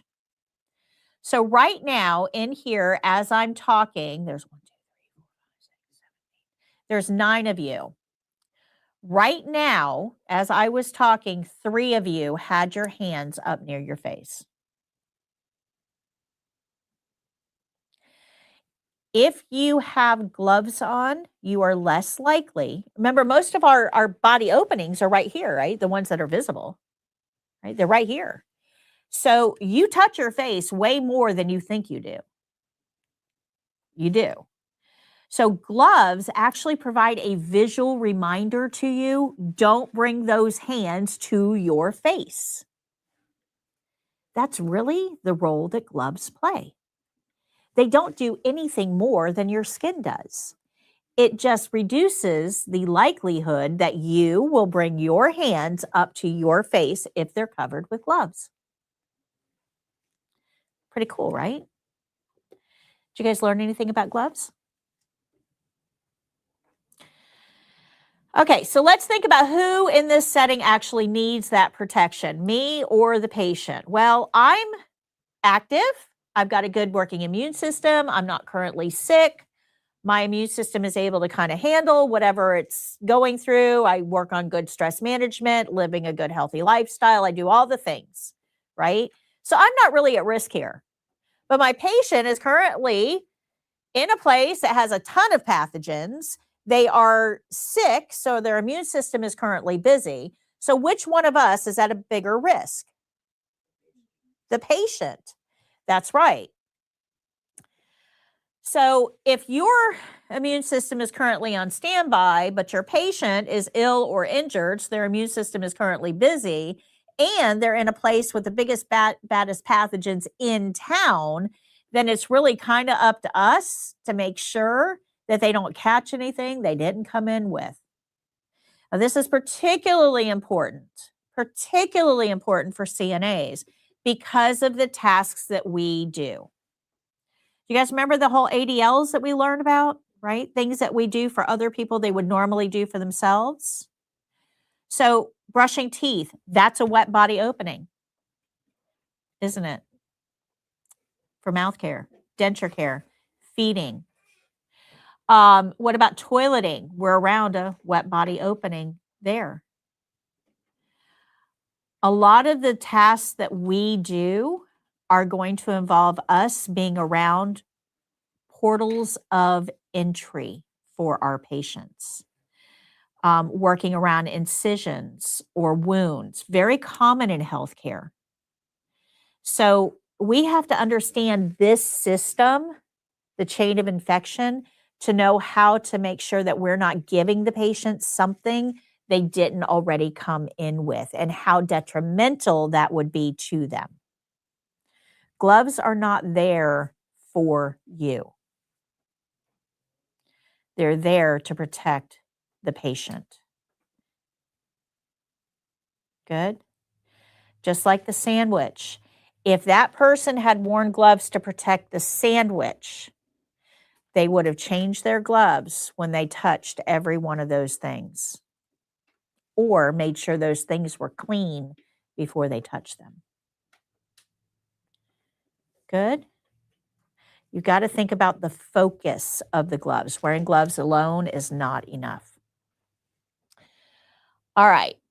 So all of those wet body openings can let things out, but we're going to wash our hands, so that doesn't really matter. But they can also let things in, which does matter to our patient. So that means that if we're going to touch a patient, especially around their wet body openings, we're going to touch a patient and we're going to wear gloves when we touch that patient, we want to make sure that we are not bringing additional pathogens into that patient through those portals of entry. So that's where we get our glove rules. So if I'm going to touch body fluids, personal skin, or non-intact skin, then I need an extra layer of protection. Not just for me, but also for the patient. It makes sure that I'm not introducing pathogens to the patient through those wet body openings. So if I'm going to touch body fluids, personal skin, or non-intact skin, we want to make sure we're wearing gloves. Good? Make sense? So if I am going to do mouth care on a patient, I need gloves because saliva is a body fluid. If I am going to do a partial bed bath that includes washing the face, I need gloves because those are wet body openings. If I am going to wash the arm and the patient has no wounds or rashes or incisions, do I need gloves? No. I'm going to wash my hands before. I'm going to wash the patient. And then after I wash my patient, what am I going to do again? Wash my hands. That's right. So just patient contact does not require gloves. It requires hand washing. Patient contact that involves body fluids, personal skin, or non-intact skin, a wet body opening, would require gloves as an extra layer of protection. Okay?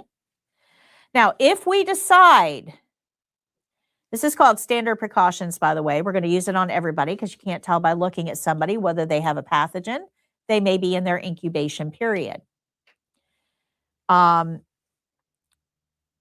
Remember that pathogens travel primarily in body fluids. That's why we're going to wear gloves if we're going to be touching body fluids, because that's where pathogens live. So if we're going to touch a body fluid, even if our patient looks healthy, we're going to wear an extra layer of protection called gloves. This is called standard precautions or universal precautions because it applies to everyone. So if you're going to evaluate if we need gloves, you have to think, am I going to touch a wet body opening? Am I going to touch a wound, rash, sore, incision? Am I going to touch body fluids? All of that, I would need some gloves on as an extra layer. But if I decide I am going to wear gloves, I have to keep those gloves clean for the patient. So if I put gloves on, the first thing those gloves should touch is the patient, not the supplies. I shouldn't be putting toothpaste on a toothbrush with gloves on and then brushing the patient's teeth. You want those gloves clean when we're going to be near a wet body opening. So the first thing our gloves should touch is the patient. Do all of your prep work before you put your gloves on. We're going to see this in a lot of skills as we go forward, but I want you to be familiar with that principle. And then once you've touched that patient, those gloves are contaminated. Be careful about what you're touching in the environment so we're not spreading germs around. And then we remove our gloves properly. So you guys all have gloves on the desk in front of you. We're going to, in just a few minutes, I'm going to train you on how to remove those gloves properly. So just a few minutes, you're going to be putting gloves on and I'm going to show you how to take them off. But before we do that, I want to talk to you a little bit about why gloves are not the suit of armor you think they are. They're not. A lot of people put gloves on or think that they need to wear gloves to protect, but they don't protect the way you think they do. So we've all seen balloons, right? You take a regular latex balloon, you take it to the Dollar Tree, get it filled up with helium, it'll bop against the ceiling for a couple days. What happens to that balloon after a couple days? Deflates. How does that happen? Well, it's the material itself. The material has holes in it. All man-made materials do. You can't see them. The holes are microscopic. They're so tiny you cannot see them. But the holes are there. And when you stretch the fabric of the balloon, the latex, those holes open up a little bit. They become a little bit bigger. And over time, those helium molecules can actually wiggle out through those holes. And that's why the balloon deflates. And we've all seen this happen. So what does that tell us? Well, it tells us that the gloves are made out of the same thing as those balloons. Those gloves have holes in them. And the more they stretch, the bigger the holes get, and the more pathogens can get through. So we want to make sure that we're wearing gloves that fit appropriately. We also know that time plays a part in this because when you put helium into a balloon, that balloon holds the helium. It bops up against the ceiling for a couple days. It takes time for that helium to wiggle out through. So same thing with gloves. The longer you wear them, the more likely it is that pathogens will get through. So we want to wear gloves for the shortest amount of time possible. So time and stretch are going to play a part in this. But if helium can get through those holes, right? If helium can get through those holes, yeah, they're not much of a deterrent for pathogens. When you put gloves on, things are still going to get through. Why do we care? Well, if you remember on class 1, I told you that pathogens need 3 things in an environment to thrive: warm, dark, moist. Gloves block out light. They hold in body heat. If you've ever worn gloves, what do they make your hands do? Sweat. So we have underneath our gloves warm, dark, moist. And we know pathogens get through. So when we wear gloves, we think we're being safe. And actually what we're doing is providing a little bitty pathogen nursery on our hands.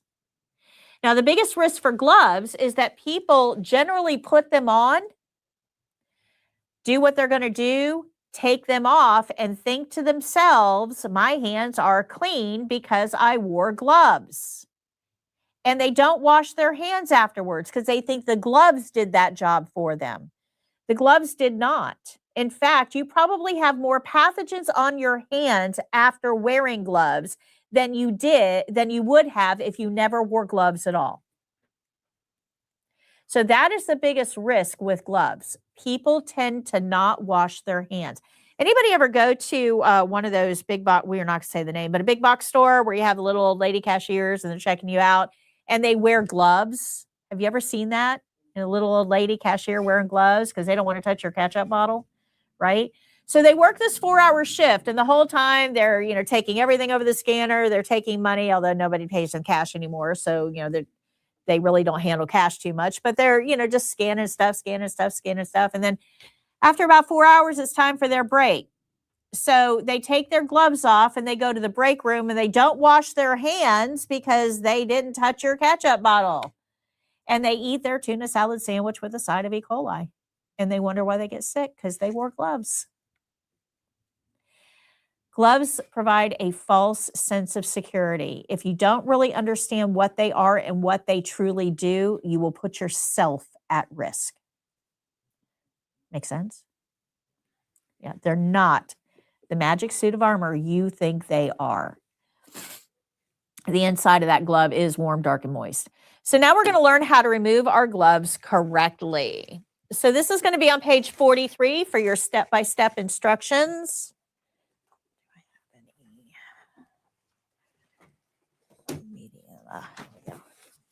Okay, go ahead and grab some gloves and put them on. Jake, you'll probably want to zoom in for me.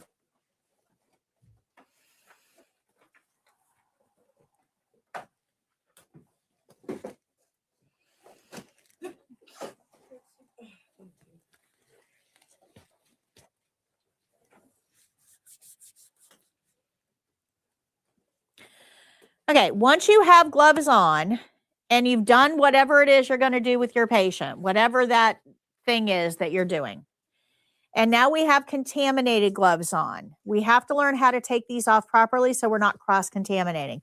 So glove can touch glove all day long. This is fine. There's no problem with this, but I do not want this glove to touch my skin ever. So I've got to be able to take these gloves off without contaminating me. And to do that, down here at the base of your palm, you're going to pinch that. Don't go underneath.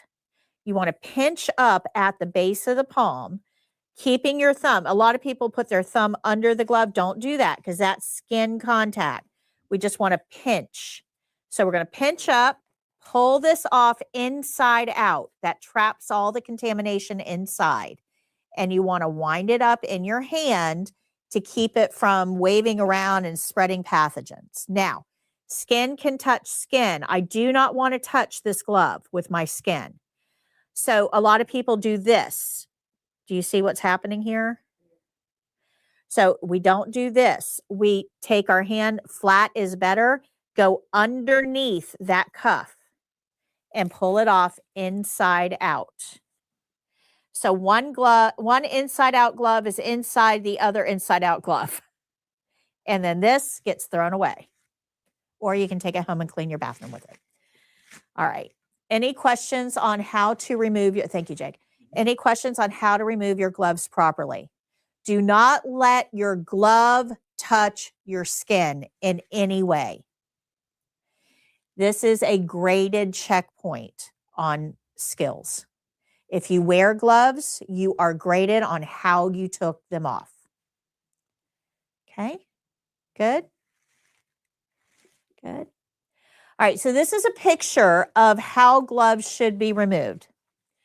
So first, we're going to pinch up at the cuff. We're going to pull it off inside out and wind it up in the palm of our hand. Then we're going to take our flat fingers and go underneath that cuff. Make sure you're not touching the outside of the glove. And we're going to pull up and over, which encompasses that first glove inside the second, and then throw it away. Good. Good. I was watching a health show on TV about 2 weeks ago, and I actually yelled at the TV. It's embarrassing, but I yelled at the TV because the healthcare worker on the TV did this. Grabbed the glove with her teeth and pulled it off. Okay, the whole purpose of gloves is to keep pathogens from getting in your holes. This, what are you thinking? You don't understand infection control. Please don't ever do that. I don't care what is going on in your life. Do not ever put a soiled glove up to your face, and definitely not in your mouth. That's just asking for an infection. Good? Makes sense? And that's just gross. Gross. I don't want whatever's on that glove in my mouth. All right. So once we remove our gloves, then we're going to wash our hands. And this is probably the most important part of glove use. Make sure that you wash those pathogens away. All right, so to recap, we're going to use gloves if we touch body fluids, personal skin, or non-intact skin. If we wear gloves, the first thing they touch is the patient. Once we've touched the patient, be careful about what you touch in the environment to prevent cross-contamination, and then remove those gloves correctly. Good? Questions? All right, we're going to take our break. You'll come back in 15 minutes, and we're going to get into our very first skill.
All right, we're back.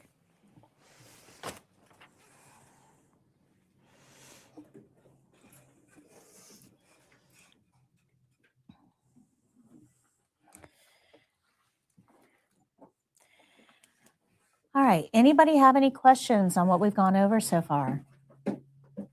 Any questions? No? Okay.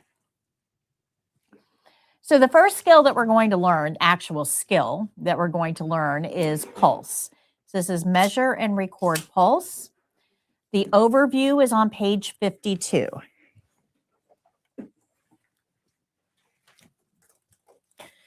So if you're looking at page 52, am I unmuted, Jake? Thank you. If you're looking at page 52, you can see right here, this is what we call skill-specific steps. Hey, Jake, on the video, can you pull it over just a little bit so the screen? Yeah, perfect. Thank you. All right, so these are skill-specific steps. These are down here, you can see all the shortcut of all the principles that are going to be used to perform this particular skill. So we're going to do, read the care plan. We're going to do our opening. We evaluate if we need gloves. We're going to do these steps, and then we're going to do the closing. So this kind of is the shorthand. It tells you how to perform this skill. If you just do these things, you're not going to pass. You have to follow the care plan. You have to do your opening. You have to evaluate if you need gloves, and you have to do the closing as well as these steps in order to get a successful passing score. Does that make sense? Okay. So this is kind of our shorthand. These are skill-specific steps, and then these are the full versions of this. So if you're looking at this, you're like, I don't remember what the opening is. I've got it right here for you. Okay. So if you're putting all of this together, that's going to make up the skill. These are your kind of your Cliff Notes version, shorthand, easy to refer back to. Down here, I have a video on this particular skill. And then down here is our test-specific steps. So things that are specific to the test. So somebody with your level of experience, which is none, should be able to do this entire skill, all of these things, within 5 minutes. Okay. If you go over a little bit, it's okay, because we have our timing for the entire test. Okay.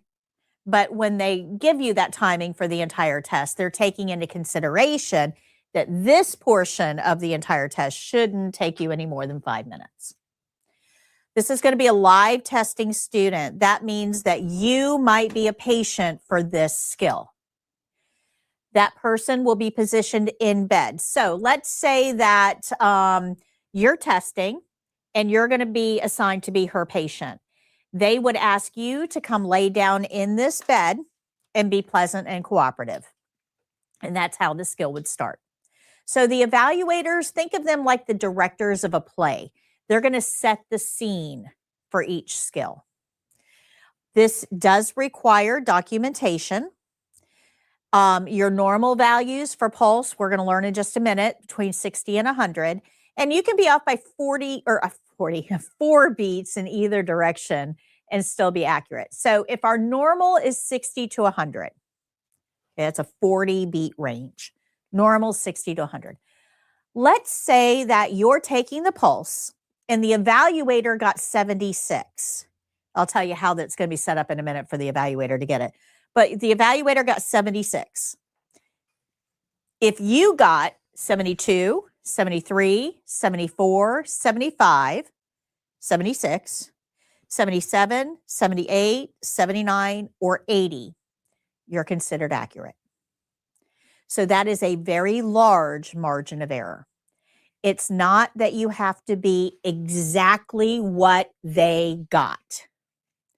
You can be off a little here or a little there and still be considered accurate. Good? Makes sense? So let's talk about how this is going to be graded on the state exam. When you're taking the exam, Remember, there's 4 people in the room. There's you, there's the person playing your patient, and then there's 2 evaluators. So if you get this skill, you're going to do your opening, knock, knock, knock. Hi, Miss Jones. My name is Patty. I'm your CNA today. I'm here to take your pulse. Is that okay? Close curtain, wash hands. And then you're going to pick which side of the bed you want to be on. Pick a side, any side, nobody cares. So you find your side. I'm right here, so I'll use this one. And you are going to find the pulse. And we're going to talk about where the pulse is. I'm going to go over all of that, the mechanics of it in just a minute. But you're going to be on one side of the bed and you are going to find the pulse. On the other side of the bed, the other arm, whichever one you did not choose, the other arm, the evaluator is going to find the pulse as well. When you're taking the test, you are going to look at the clock, pick a starting point, wherever you want to start, and you have to say start out loud.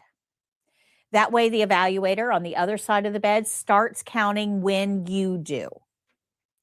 So you say start, and then you count the thumps that you feel under your finger. We'll get into that in just a minute. I'm going to explain how in just a minute. And then at the end of that minute, when you're ready to stop counting, you say stop. And then they will stop. That's how they're going to judge if you're accurate. But how many evaluators did I say there were? And they both have to judge you independently. So this is the only skill that you actually have to do twice. You're going to do your opening. You're going to count with evaluator 1. They're going to let you write that number down. They don't expect you to remember it. You don't have to wash your hands first. You can just say, I would wash my hands. I'm going to document. And then they're going to ask you, can you please count with the second evaluator? So you'll do the counting part twice. Then you'll do your closing, wash your hands, and document that second reading and wash your hands again. Make sense? Everybody got that? Okay. Jake, you did. Oh, look at you. All right. So now that we kind of have the overview, let's get into the specifics. So if you go to page 53, we have our skills instruction page here. So at the top of the page, you're going to see the care plan. This is the actual care plan from the state exam. So if you get pulse, this is exactly what it's going to say. We're going to look at it in detail in just a moment. Below that are step-by-step instructions. This is the actual documentation form that you will use on the state exam. Keep your finger here on page 53, but go to page 168 for me.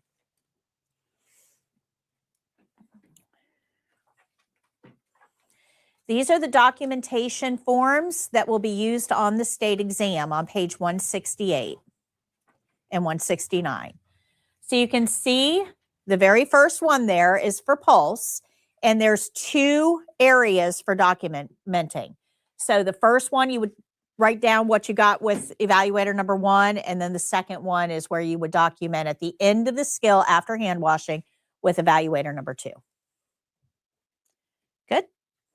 But you can see a very small representation of it right here in the second column. Now, at the bottom, you've got your supplies. Supplies for this skill, super easy. You need a timing device of some sort, a clock or a watch. You need a pen to document with, and then you need that form. We've got some review questions here. So once I'm done with this lecture, you should be able to answer these with no problem. And this kind of makes up our skills instruction page. Now, this is the actual care plan. So you've got it very small at the top of the page. I just blew it up for you so that we can discuss it together. This is our care plan from the state exam. It says patient will be lying in bed for skill. So where will they be? In bed. So for the test, will they be in a chair? No. So when you're practicing, where should you put your patient? In bed. Make it like the test. Okay. Patient will be lying in bed for skill. Take the patient's radial pulse, measured at the wrist. So they're not just telling you which pulse, they're actually telling you where it's at. For 1 full minute, and record your readings. So this seems like a very, very easy care plan. We're just going to read it and follow it. But I want to talk about some of the parts of this that may not be all that evident. Okay. So it says, take the patient's radial pulse measured at the wrist. Now we've got lots of pulse points in the human body. We've got the radial, which is here. Down below the radial, down here on the pinky side, so down here, this is the ulnar pulse. It's fainter, it's harder to feel. But when you take the pulse for the exam, make sure that you're on the thumb side.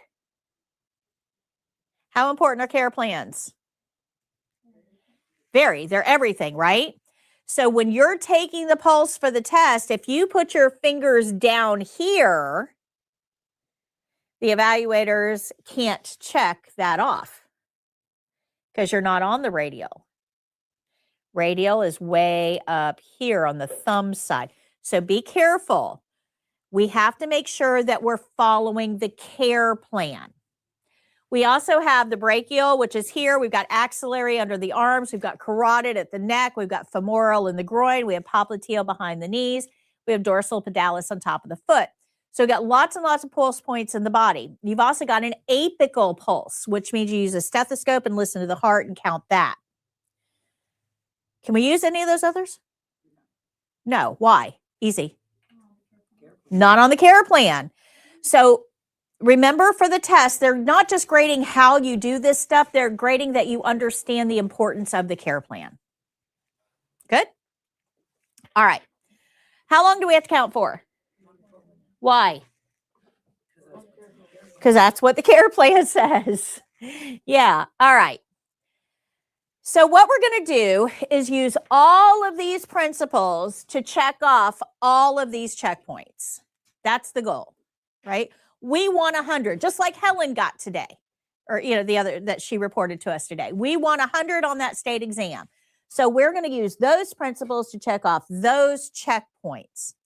Now, I want to talk to you a little bit about the pulse itself, though.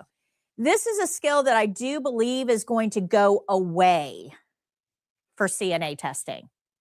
I think probably in the next 5 years or so, you guys won't even be taking radial pulses anymore. Instead, you'll be doing PPE donning and doffing.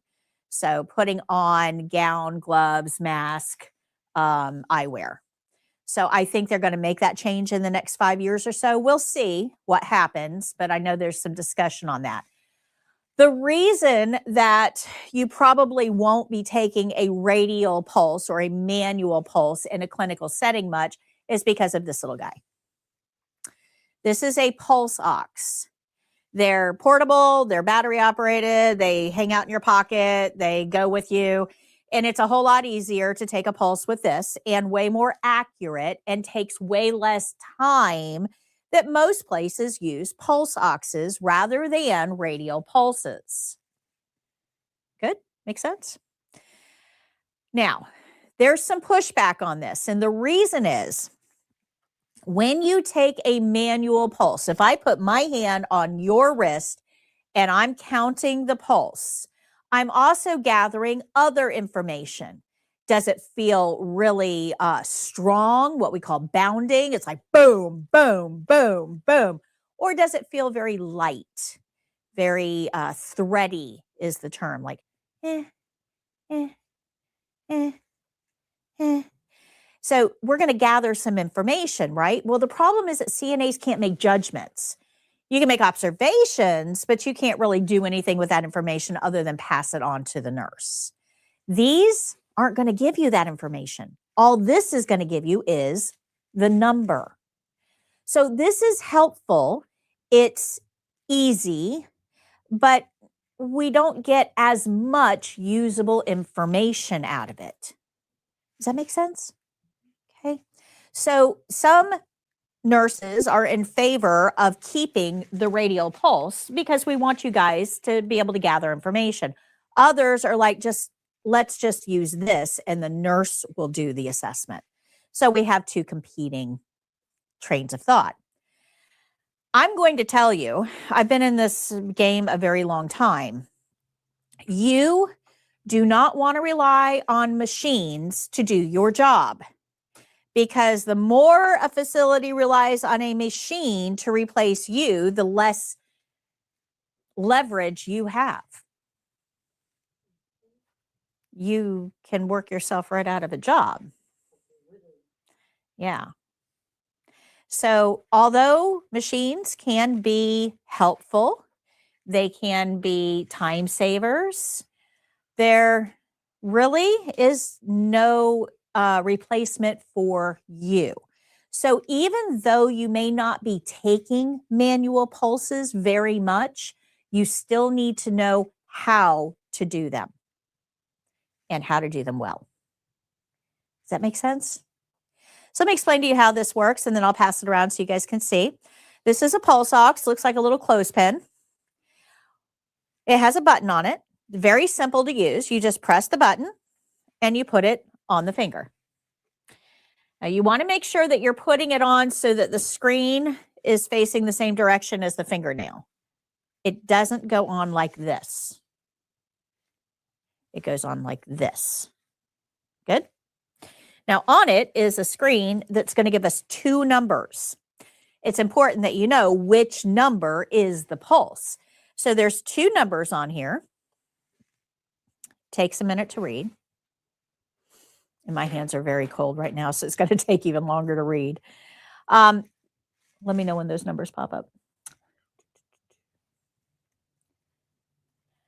So when you are looking at the screen of a pulse ox, the top number is going to be your oxygen level for that patient, oxygen level. The bottom number is the pulse. So top number is oxygen, bottom number is pulse. Maybe.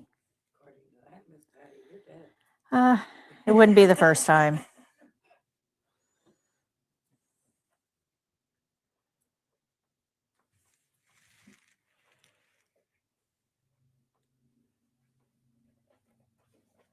I just tried it a minute ago. It did work. I think my hands are too cold.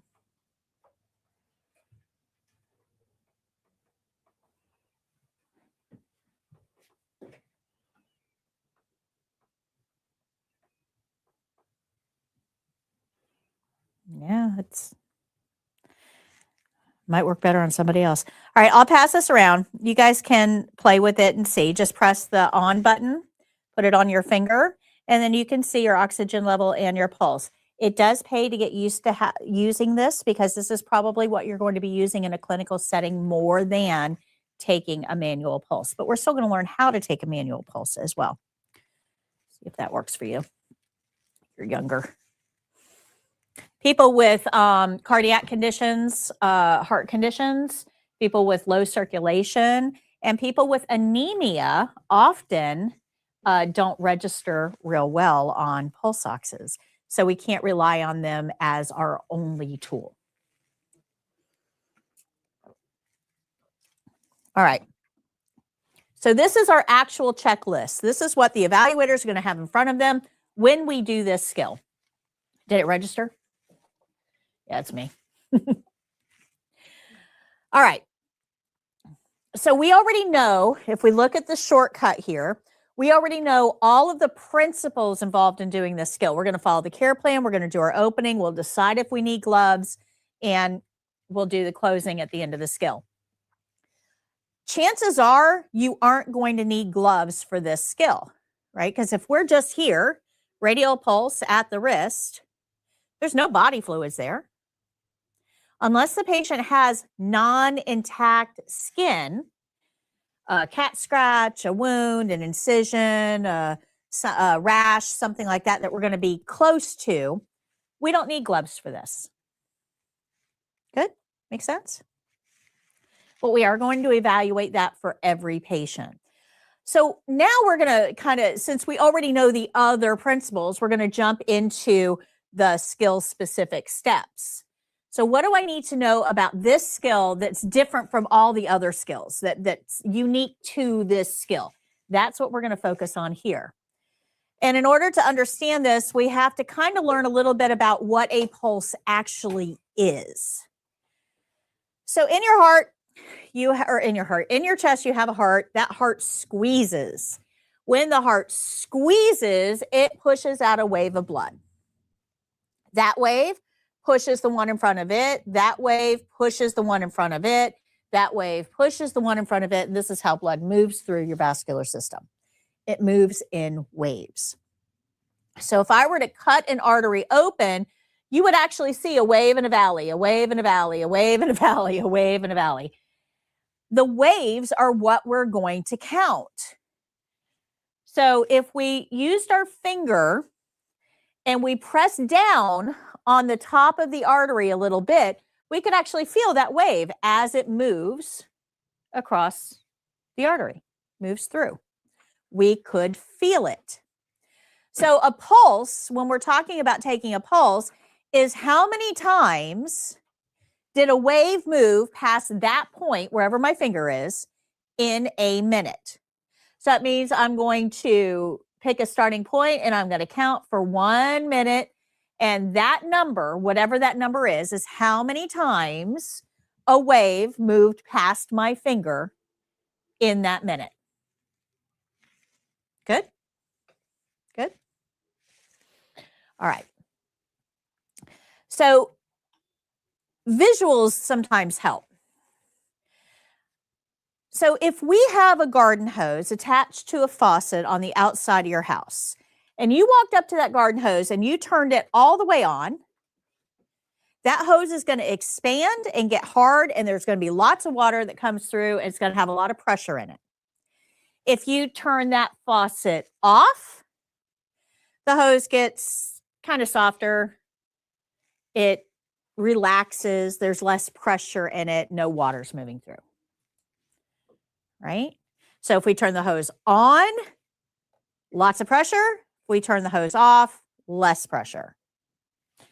So what we're doing with the heart, when the heart squeezes, that's the wave on. Pressure, water, the water from the hose, right? Blood.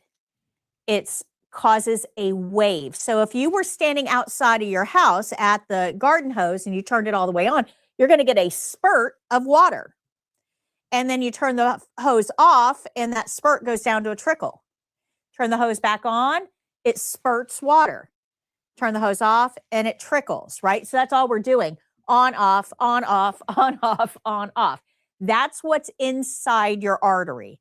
What I want to know is how many of the ons did the patient have in a minute?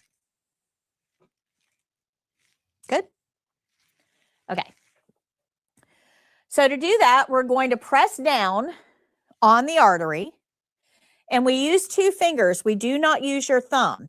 Your thumb actually has an artery in it, and if you press down on your artery, you'll be able to count your own pulse.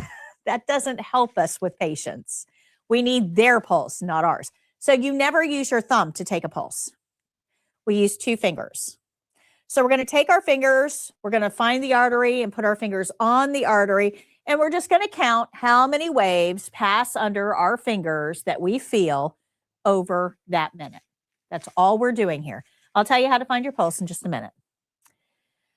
So as a wave moves through, it's 1, 2, 3, 4, and you just count the waves you feel under your fingers. So I told you I was plugged into a lot of CNA groups online, and this one came up. It comes up quite a bit, actually. So when I'm counting the pulse and I get to 60, what, do I just stop? No. You're counting how many waves you feel. You're not counting to a number. You're counting how many you feel. So you don't stop at a number, you stop at a time. Good? Make sense? Okay. So normal is between 60 and 100. That's what we're hoping for. We're hoping for somewhere between 60 and 100. What would we do if we got a number less than 60? You can recount, that's fine. Make sure that we're accurate. Tell the nurse, that's right. What do we do if we get a number over 100? Tell the nurse. We don't solve those problems. We just find a problem for the nurse to solve. Starting to see that CNA really isn't all that hard. We don't think. We don't solve problems. We just read the care plan and do that. If we can't do that, who do we tell? The nurse. All right. So where is a pulse? If you see, this is me. If you see me taking this person's pulse, notice her elbow is on the bed. It's not held up in midair. That's important. Because when our arm is held up like this, you can hold your arm up like that for a few seconds. But over time, your arm's going to get really heavy. And your arm is going to want to try to fall. So in order to keep it up there, I've got to engage these muscles. Well, engaged muscles require more blood.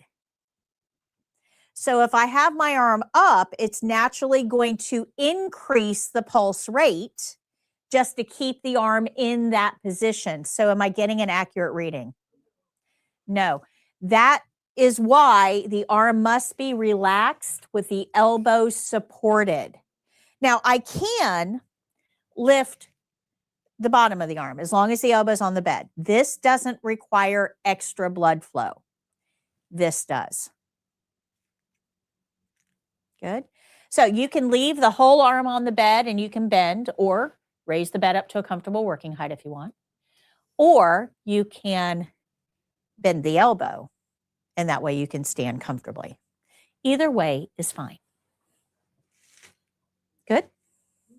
But we definitely want to make sure we're supporting that resident's arm to prevent strain because that is a graded checkpoint. All right. So we don't want to use our thumb to take the pulse. That is a graded checkpoint. We want to use 2 fingers. And when we're using our fingers, we want to use the fingertips, not the flat part of the fingers. You have more nerves at the fingertips. And again, if you've got really long nails, that makes it hard, right? You kind of have to use the flat part of your fingers if you've got long nails because you'll poke them into the patient. So this is just another reason why keeping your nails shorter is better in healthcare. It allows you to use your fingertips, which are way more sensitive.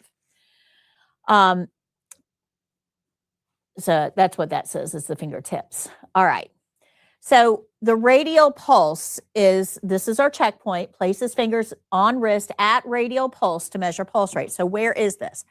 If you put your hand out like you're going to shake somebody's hand, okay? Put your hand out, thumb pointing up to the ceiling like you're going to shake somebody's hand. If you take 2 fingers and stand them up, there's a bone running right here. So right at the bendy part, not down here, right at the bendy part where your lines are. As your thumb comes down off of your hand onto your wrist, right at the very top is a bone. You guys feel that bone? If you stand your fingers up on that bone, like you're going to dive off a cliff, roll your fingers forward, and then put your thumb on the back of your wrist, you should feel thumps under your finger.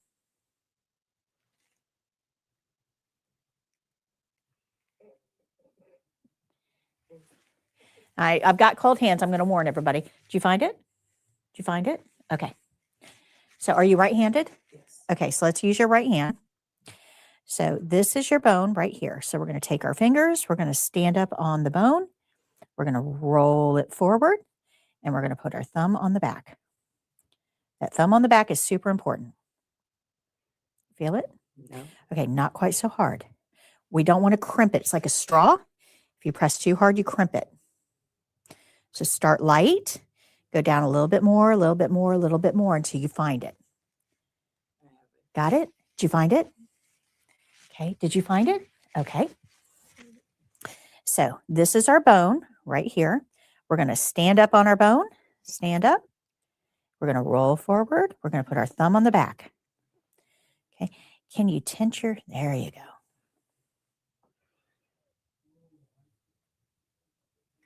Okay, let me see. Do you feel how hard I'm pressing? Okay, put your fingers right here. Watch where mine are. Right there. Press a little harder. Got it? Did you get it? Find it? Did you find it? Good. Okay. All right. So when you're trying to find a pulse, there's two things that we want to make sure that we're doing correctly. The first is to make sure that you're not pressing too hard or too light. If it's like a straw, an artery is like a straw. If you press too hard, you're going to close it off. You're not going to feel anything. But if you're pressing too light, remember those waves that are going through, right? If we don't press down enough, those waves are going through, but we're not hitting the top of the wave, so we can't count it. We can't feel it. So you start light, and then you go a little bit deeper if you don't feel anything, and then a little bit more pressure if you don't feel anything, and then a little bit more pressure if you don't feel anything, until you're, getting quite a bit of pressure on there, and then reposition because you may not be in the right spot. Now, the second thing I want to talk about is the thumb. If I take my fingers and I just set them here, I'll probably feel the pulse. Like my thumb is hanging out in midair, it's not doing anything. I'll probably feel the pulse because I know where the pulse is. The problem is that over a full minute, that's a long time, guys. You're about to find out just how long a minute is. Long time. Over that minute, my fingers are automatically going to relax. There's nothing I can do about it. It's a reflex. It will happen, and you'll lose the count. You were on the count. You could feel the waves moving under, no problem. And then all of a sudden, it goes away. Now you got to stop and start again. This thumb does a huge amount of work. If I find the artery and put my thumb on the back side of my hand, it holds consistent pressure. And that way my hand doesn't relax and I don't lose the count. So the thumb on the back of the wrist is super important. Otherwise, you're going to be taking this pulse over and over and over and over again. And where do those evaluators want to be? At home. That's right. So this is a good visual representation of where the pulse is going to be located. These are the lines where the hand and the wrist meet. You want to be at the line or just slightly below. This is actually maybe down a little bit too far. At the line or slightly below, and it's way up here at the thumb side of the wrist, not down here, way up at the thumb side of the wrist, and your thumb is on the back of the hand. All right, so how long do we need to count here? 1 full minute. Why? Because care plan told us to. And it's a graded checkpoint. We're going to count for 1 full minute because the care plan told us to. But we don't do that all the time. We only count for a full minute when the care plan tells us to. And that's very rare. Very rare. Normally, most of the time, 99% of the time, you're not going to count for 1 full minute. You're only going to count for 15 seconds. So, and if you go onto YouTube and ask how do you take a pulse, you'll see a ton of videos that just tell you to count for 15 seconds and multiply that by 4. And that's perfectly okay. It's not okay for this patient though. Why can't I count for 15 seconds here? Because it's not on the care plan. Care plan says 1 full minute. Whatever reason, the nurse doesn't want that 15-second count, doesn't feel it's going to be sufficient. The nurse is saying, hey, I need a full minute count. So we are going to count for 1 full minute because that's what the care plan said. But if the care plan doesn't specify, if it doesn't give us any direction, this is the method we use. We just count for 15 seconds. 15 seconds. And if you look at the clock, right, there's 4 15-second segments in a minute.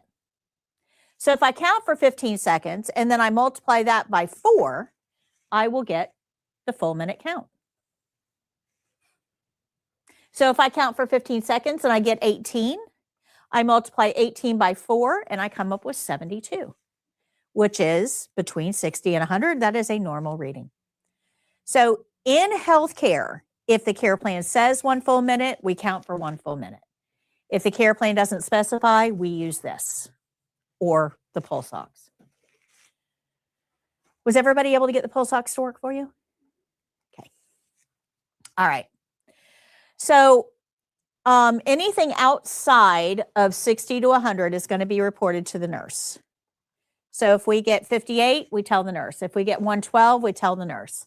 Our checkpoints here is to make sure that you're counting the pulse for 1 full minute, and we're making sure that we're recording the pulse on the measurement form, hopefully within 4 beats of the nurse's measurement.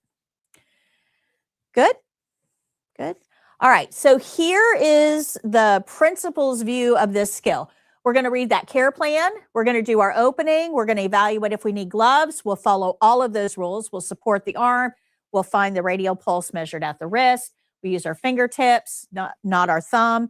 We use the tips, not the flat part. We say start, so the evaluator knows when to start counting. We say stop at the end of the minute, so the evaluator knows when to stop counting, and we document all of those things. And then we do our closing. Thank you very much, Ms. Jones. Is there anything else I can get for you while I'm here? Are you comfortable? Would you like a magazine before I go? Bed's in the low position, environment's clean. Here's your call light. Open the curtain. Go wash my hands. Document. And then wash my hands again. Good. So let's see how we're going to use all of those principles to check off all of these steps. So we're going to read our care plan. That way we know how long to count. We know that we have to document because our care plan told us to, and we know which pulse we're going to take. We're going to follow that care plan. We're going to do our opening and get all of those things checked off. We're going to take the pulse. We'll evaluate if we need gloves. We're going to take the pulse and we'll get those things checked off. Guys, do you see that pulse only has 2 things to check off that actually relate to the pulse? That's why I said if you don't do your opening, follow the care plan, and do your closing, you will fail. Look how many things you missed. And then we're going to do our closing and get those things checked off.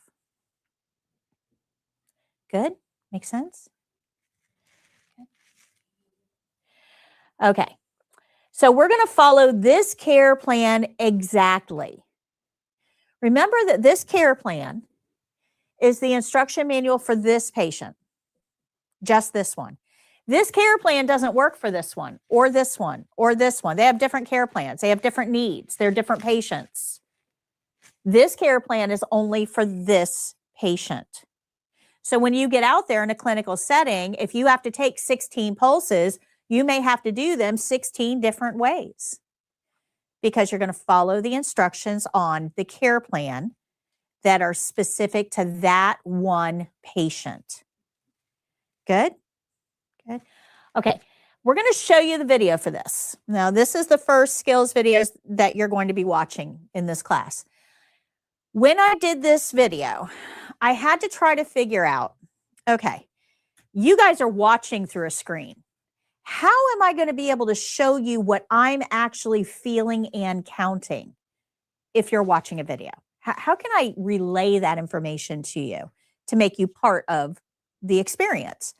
So what I did is on the screen, okay, at the bottom of the screen, you're going to see all the checkpoints as I'm checking things off.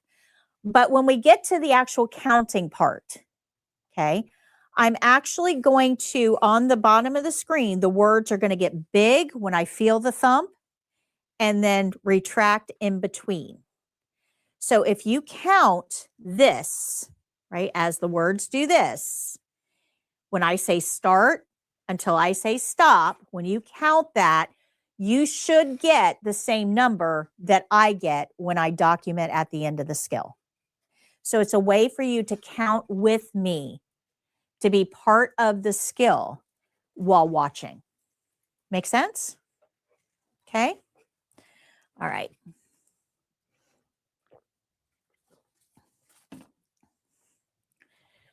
Ready? Yep.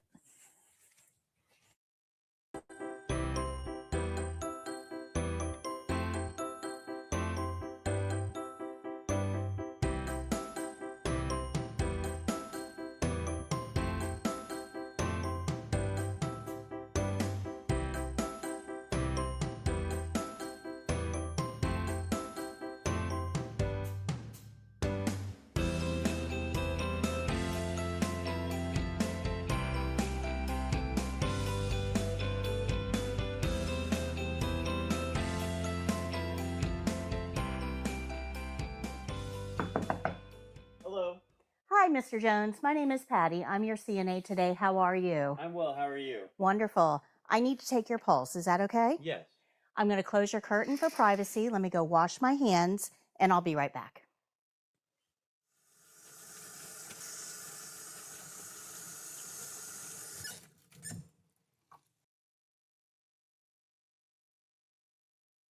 Okay, now that I've washed my hands, I'm going to elevate your forearm, keeping your elbow on the bed.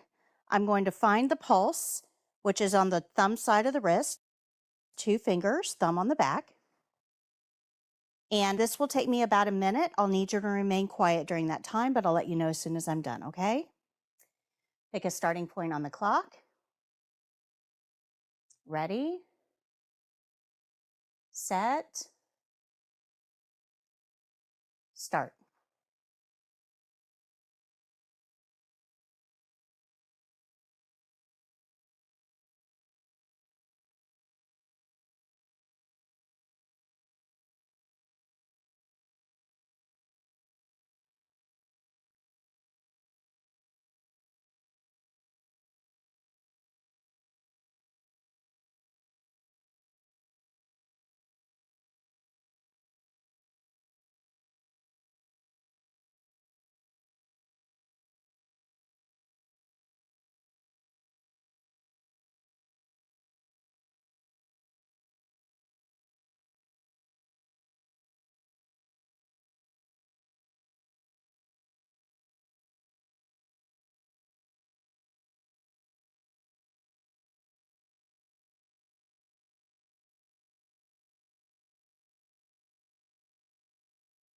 Stop. Thank you very much, Mr. Jones. Are you comfortable? Yes. Would you like a magazine before I go? No, thank you. Your environment is clean. Here's your call light. If you need anything at all, just press that red button and we'll be happy to help you. I'm going to go ahead and open the curtain. The bed is in the low position. I'm going to go wash my hands.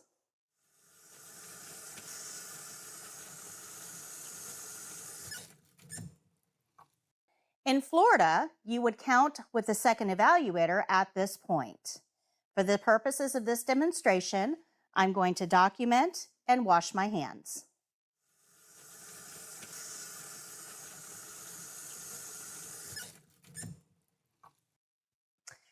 After washing my hands the final time, I'll review the care plan, think about my skill, make any corrections, and then tell the evaluator my skill is done.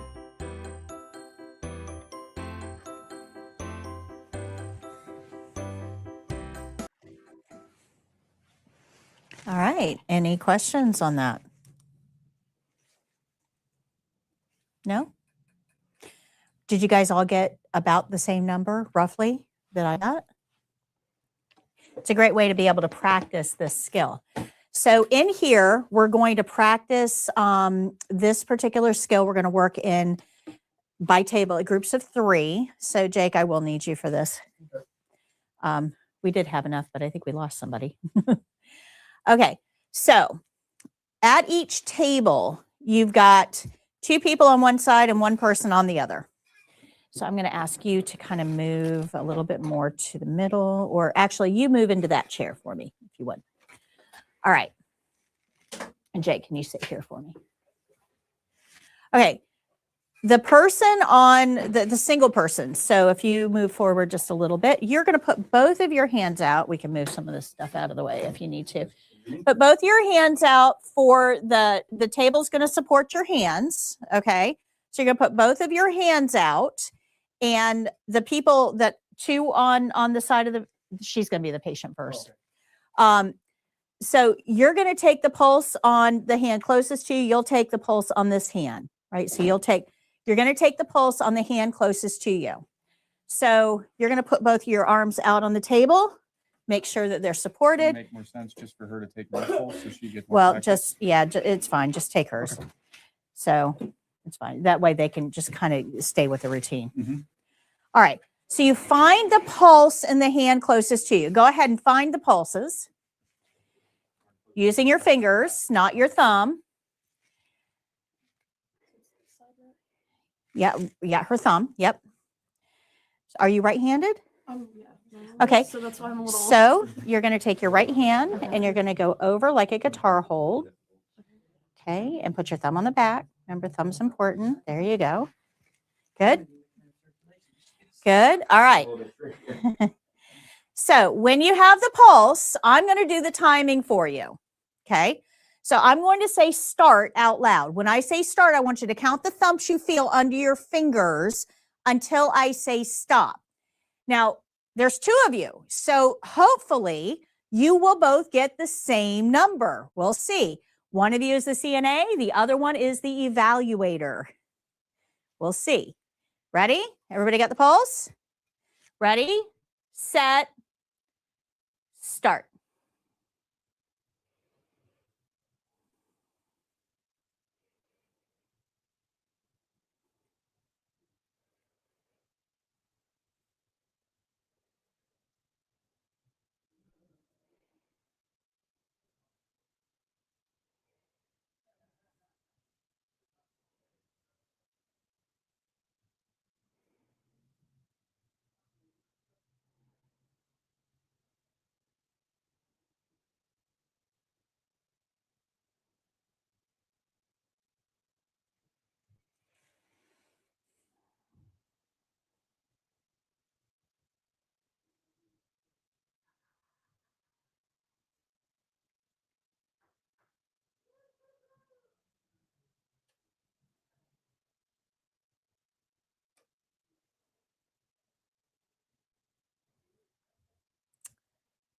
Stop.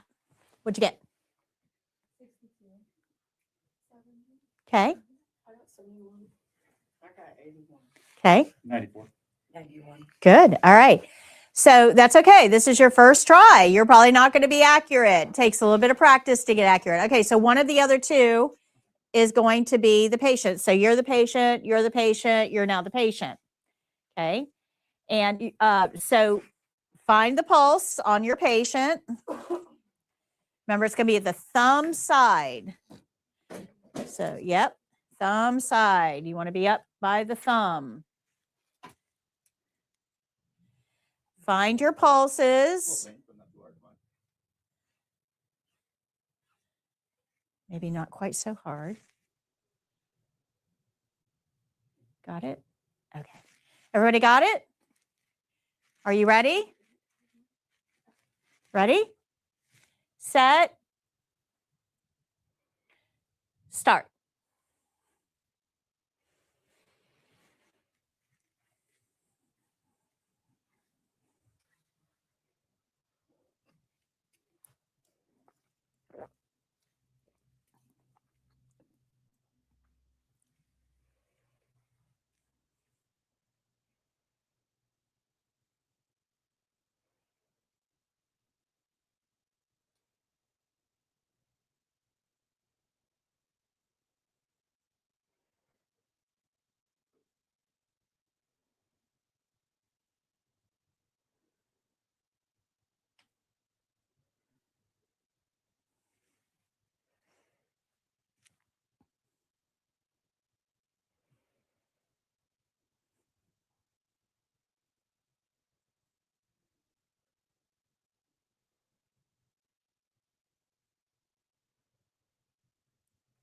Stop. I kind of lost it there for a second. 62, I believe. Okay. And so I lost it there for a while. What'd you get? 72. I got 73. Okay. 71. 70. Okay. All right. When you're the patient, how long is that minute? Oh my gosh, it's forever. Forever. Understand that your patient is a little bit nervous and they're trying to figure out, why is this taking so long? Am I dying? And they're not telling me. So if you're going to take a full minute count, it's always best to tell your patient, hey, this is going to take me a full minute. That way they know it's expected, right? They're going into it knowing that, okay, this is going to take a minute. There's nothing wrong with me, right? So that's going to give us a much more accurate reading, because when people get anxious, what do you think happens to their pulse rate? It goes up. That's right. So if we can put our patient to rest, hey, this is going to take me a full minute. I'll let you know when I'm done, but try to keep them from talking, because them talking to you will throw off your count, right? So last person is now the patient. Last person is now the patient. Go ahead and find your pulses. Are you right-handed? Left? Okay. So there's an easier way. Instead of going under, just go over. Yeah, bring your hand here. There you go. Put your fingers there. Put your thumb on the back. There you go. You're welcome. Okay, good. Everybody got it? Ready, set, start.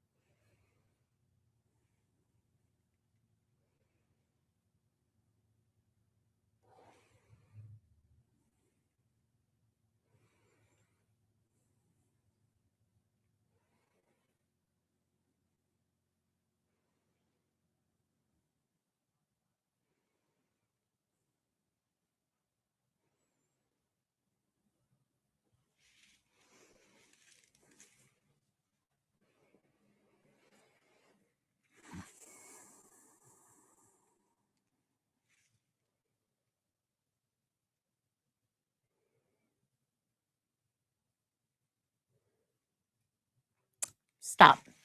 How'd you guys do?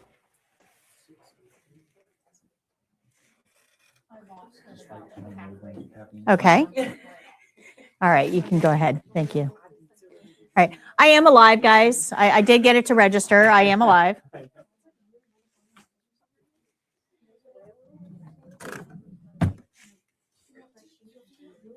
have a pulse ox that also has ears. I'm registered because I do have circulation issues and I'm also anemic. Yeah, and that's why, yeah. Yep. Yep. All right. Do you guys have a very vague idea of how to take a pulse now? Practice is the name of the game. So your best bet is to find somebody to practice on. You know, when you're watching TV tonight, just reach over, grab their arm, and, you know, count for a minute and just kind of get used to finger placement, quieting your mind, focusing on counting the waves. All of that, just that practice is what's really going to help you really kind of dial in this skill. Okay. Does anybody have any questions before we move on? Questions on pulse? Okay, we're going to move on to another skill then. Page 102 is dressing a resident. This is an easy skill. Everybody knows how to get dressed. I mean, this is kind of a no-brainer, but there are a few things that we have to discuss with this particular skill.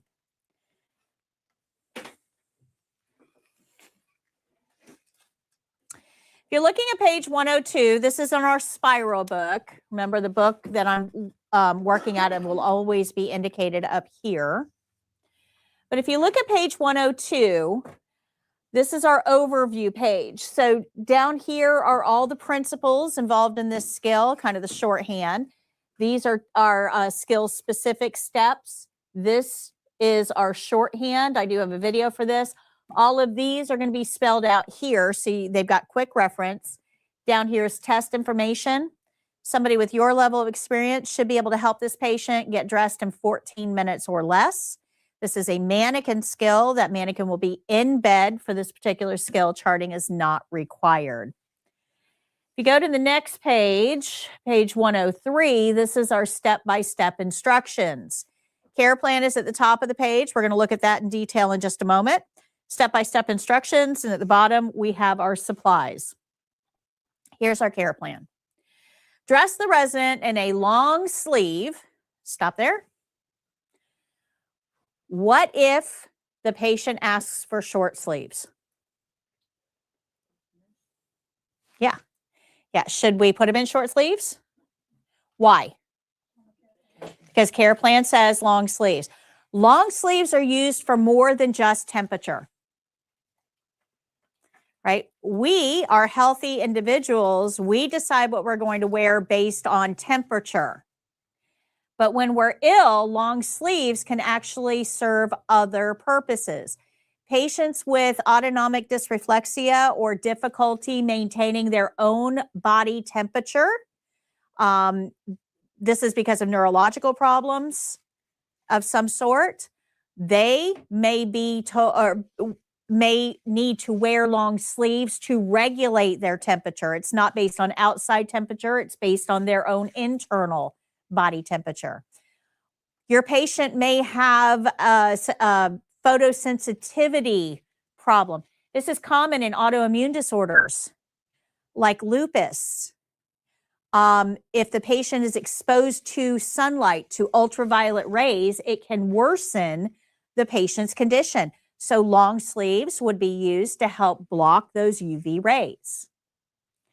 You may need long sleeves because the patient has a rash of some sort that we're trying not to spread around. So long sleeves in a healthcare setting is based more on the patient rather than the external temperature environment. Do you guys understand the difference there?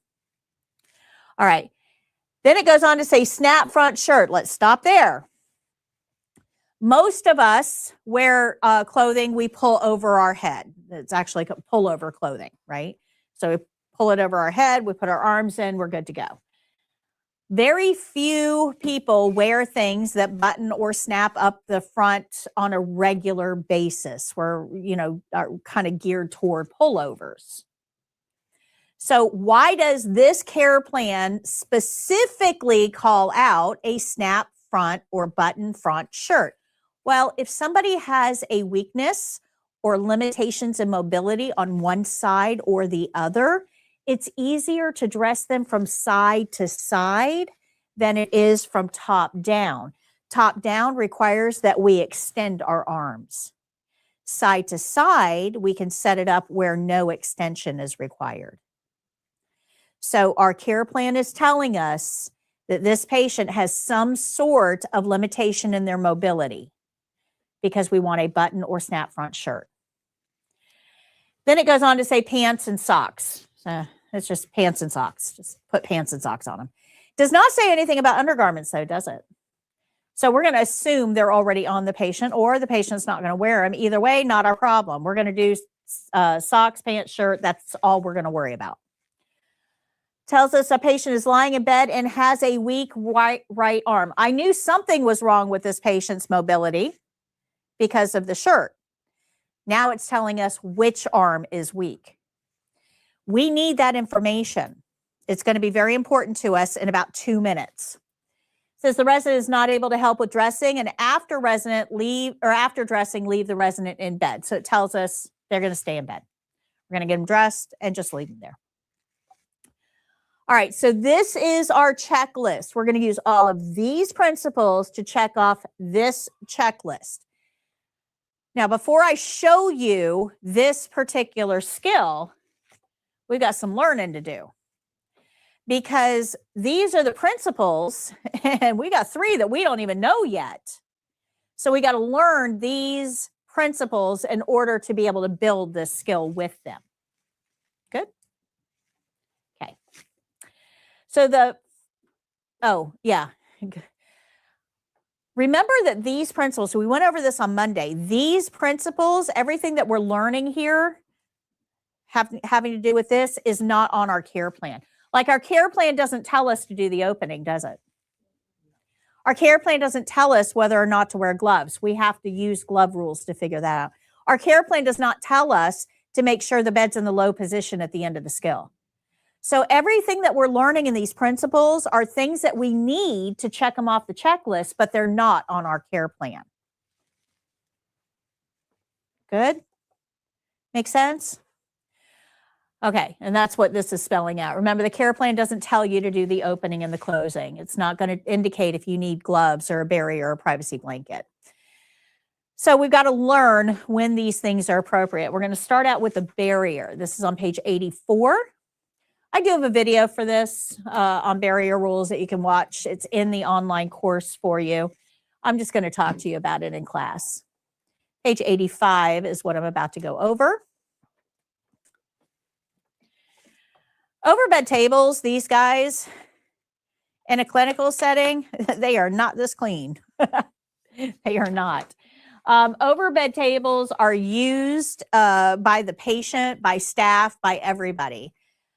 It's really the only flat surface we have to work off of. But it's also where your patient's going to have their food trays and their personal effects. So in general, these overbed tables are going to have a whole bunch of stuff on them, and we're going to try to use a small space of it for whatever we need it for our skills. The problem is that we can't consider this table clean because it's got all that stuff on it. So if we have clean supplies, we need a clean place to put those clean supplies. And that table is not. So how do we make this work? Thankfully for the test, the table will actually be clear. Not going to have a lot of stuff on it. In the clinical setting, you will. But how do we make this a clean space for us to use when we know that it's had a whole bunch of stuff on it at some point? So we're going to use a barrier. Now, a barrier just means a separator. That's all barrier means. You can use anything as a barrier. You can use a Kleenex, you can use a washcloth, you can use a bath towel, you can use paper towel, whatever you want as a barrier. But for the test, we're going to use a very specific kind of barrier. For the test, we are going to use one of these. Remember in healthcare, I said everything has two names, right? This is a disposable underpad. That's its name.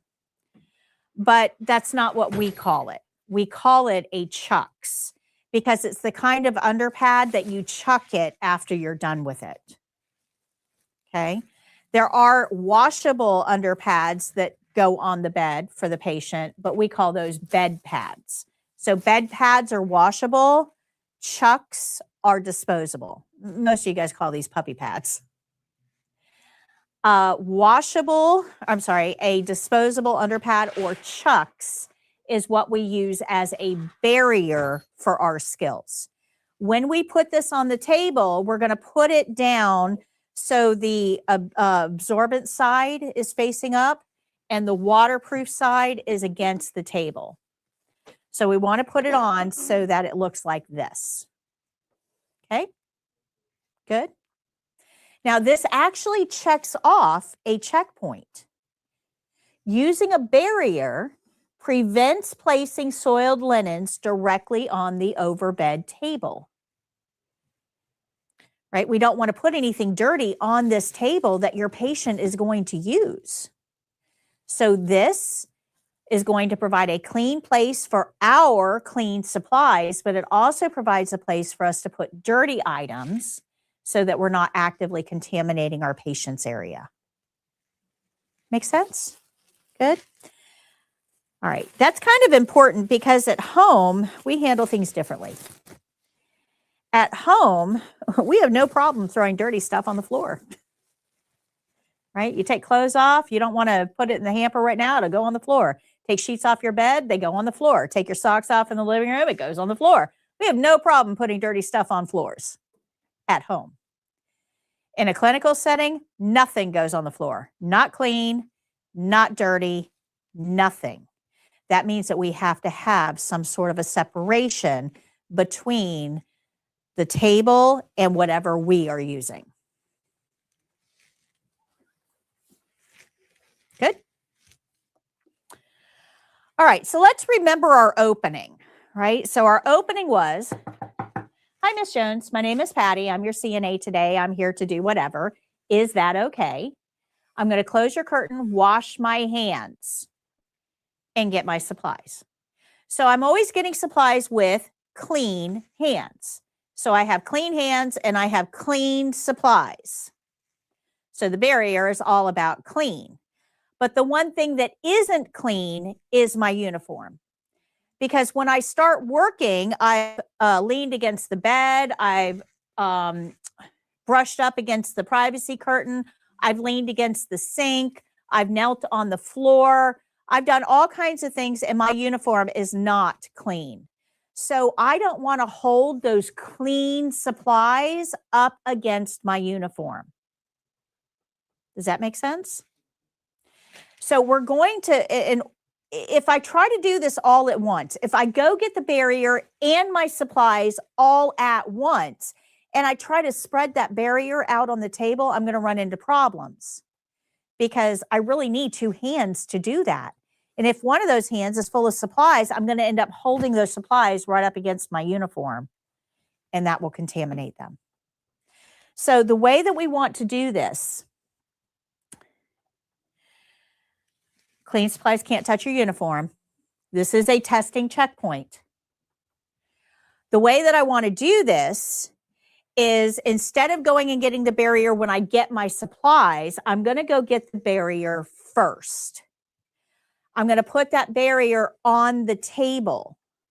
So instead of holding supplies and barrier, since I need two hands to unfold it, and those supplies cannot touch my uniform, I'm going to go get the barrier first. I'll spread that out on the table and then go get the rest of my supplies and then put those supplies on the table. That keeps me from holding anything against my uniform. Okay, good? Good. All right.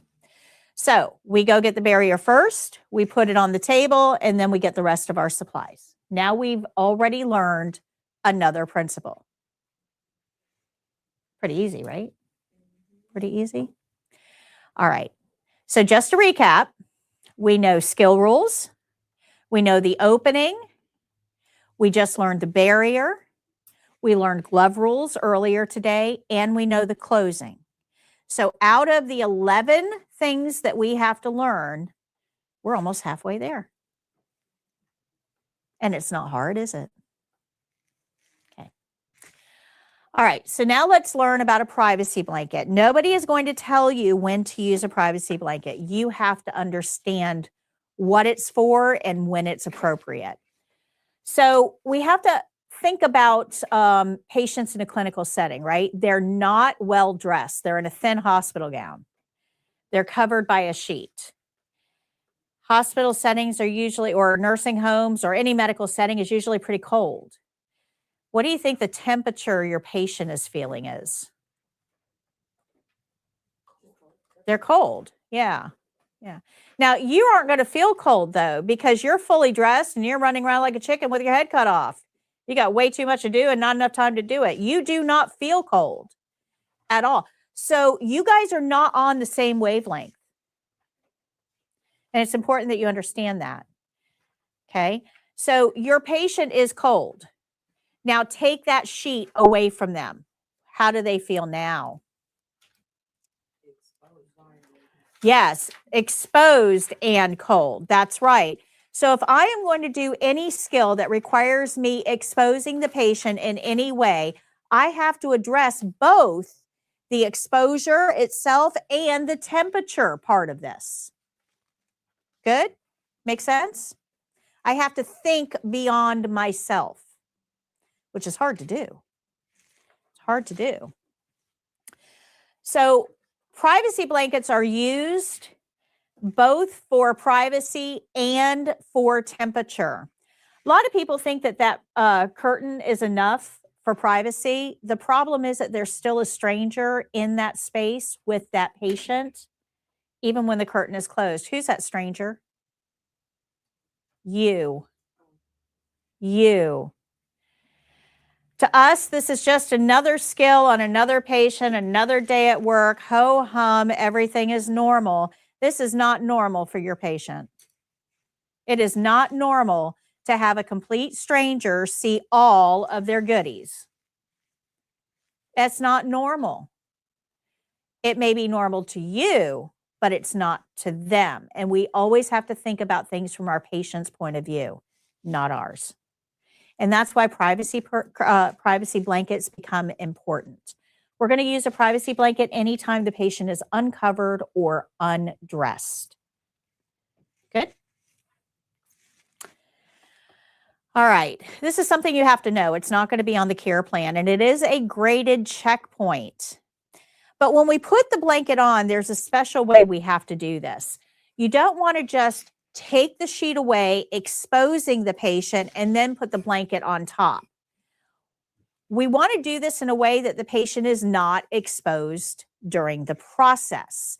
So we put the blanket on over the sheet, and then we pull the sheet down underneath the blanket. That way the patient is always covered. Good? Make sense? Now, when we put that blanket on, we want to unfold it. Don't snap or shake it. On that bed is all kinds of dead skin cells, yeast, and bacteria that the patient has shed. You guys shed them all the time. Right now, you're shedding it right where you're sitting. It's normal. It's natural. We shed stuff. Well, if I snap that blanket over the patient's bed, it's going to bring all of those things up where I can breathe them right in. And I don't know about you, but I'm not real big on breathing in my patient's funk, right? We want to leave that there. So we don't snap or shake anything in healthcare. So we just lay the blanket out over the sheet, pull the sheet down underneath the blanket. Now, after we've used the privacy blanket and we're done with the skill, we have to think about when we're going to take that blanket off. You're going to be tempted to take that blanket off while you still have gloves on, if you're wearing gloves for the skill. Don't do that. There's a problem with that, because in order to take the blanket away, we have to pull the sheet up at the same time. Do you guys remember when we're going to wear gloves if we're going to be exposed to body fluids, right? So if we're wearing gloves, that means that they're probably contaminated with body fluids. If you touch that sheet that's going to go right up next to their face with body fluid gloves, that's not good for the patient. So if you're wearing gloves, those gloves have to come off before you pull that sheet up and remove the blanket. Does that make sense? Good. Things you probably didn't think about. All right. We don't want cooties right up next to all of their body openings. So another principle down. So we're going to cover one more briefly. We're going to talk a little bit about linen rules, but we're not going to cover all of linen rules. There's a couple things I'm going to save to a future lesson, but we're going to cover the basics, okay? So linen rules are on page 86. Notes are on page 87. And the thing about linen rules is most of them are doubles of a principle we just learned. So linens can't touch your uniform. Well, we've heard that already. We know that. So that's a double. You have to have clean hands to get your linens. Well, we know that too. We heard that in barrier rules. So that makes sense. Things that are repeated are doubly important. Keep that in mind because they have to do with infection control. We don't snap or shake anything. Yeah, we've heard that already before too.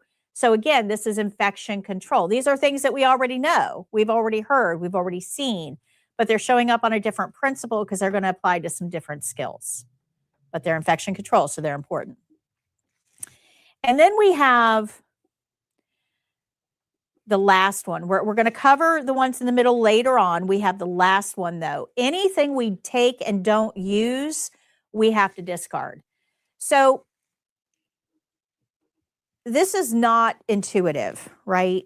Let's say that I'm going to do hand and nail care on this patient, and I don't remember how many washcloths I need, so I just take a stack. And I take them into their room, and I'm just going to leave them in the room for later.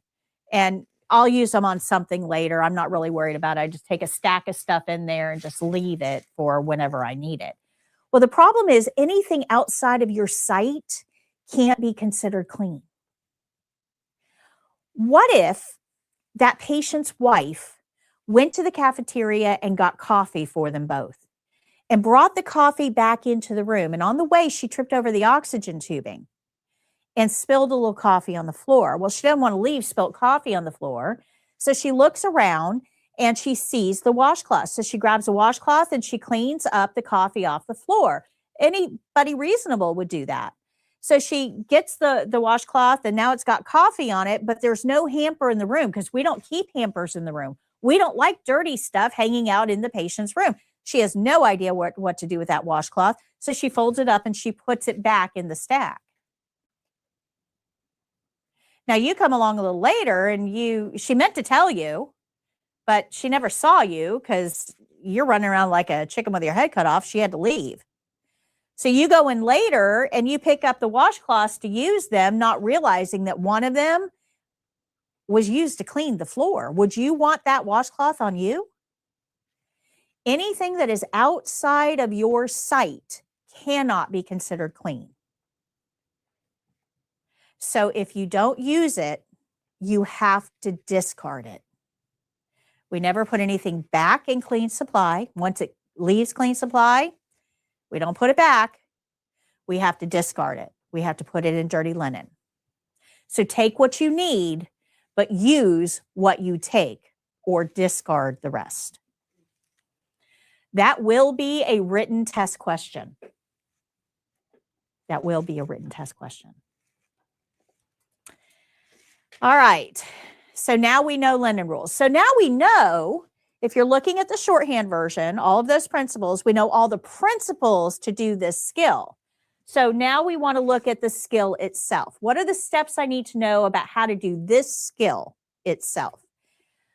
So this is the actual testing checklist for the state exam for this skill.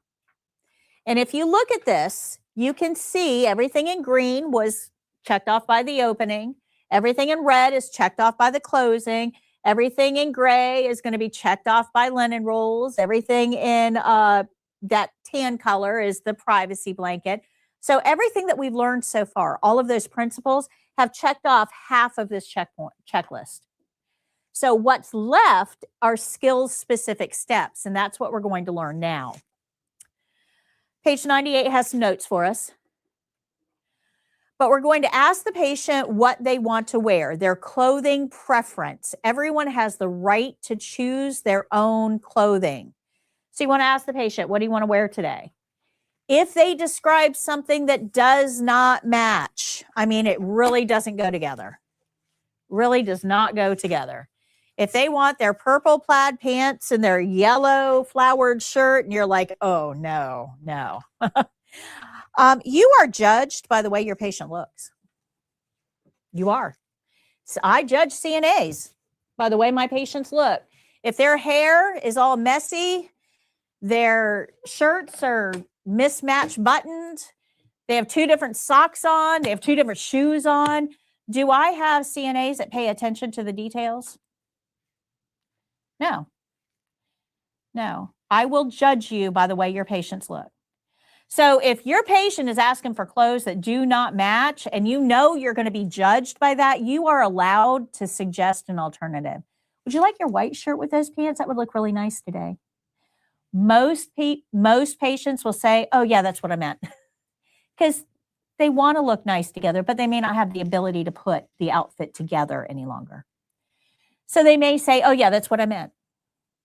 Or they may say, no, I want my yellow flowered shirt. And you're going to go, okay, no problem. I'll get that for you. So you can suggest an alternative, but ultimately we're going to honor their wishes. We don't know. Maybe it's bingo day and that's her, lucky shirt. Maybe. Maybe her son bought the shirt and her daughter bought the pants and they're both visiting today. Moms will do that. Yep. So we don't know their motivation and we don't judge their motivation. We can't suggest an alternative, but ultimately it's up to them what they want to wear.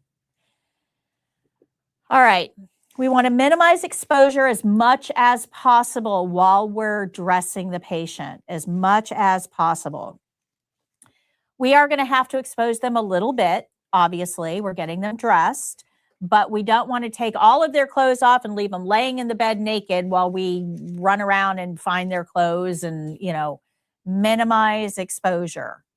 The privacy blanket is going to help us with that. but remember to think about this from the patient's point of view. I'll tell you, one of the worst situations that I had with this, there was a CNA that stripped the patient in her room completely nude, put her in a shower chair, didn't cover her with anything. She is nude in the shower chair, and pushed her down the hallway, past the nurse's station, in front of visitors and other patients, completely nude, to the shower room.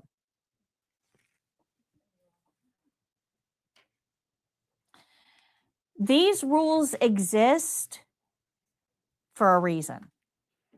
They exist because there are people out there that don't employ the rules. Does that make sense? Every checkpoint that you see is a checkpoint because somewhere along the line, people didn't do that. And we want to make sure that whatever that is being covered. That's why it's a checkpoint. Yeah, I about lost my, that was not good. Yes. Yeah. Well, I was in a patient's room, but I was notified of it. Yeah. Don't do that. Minimize exposure whenever possible.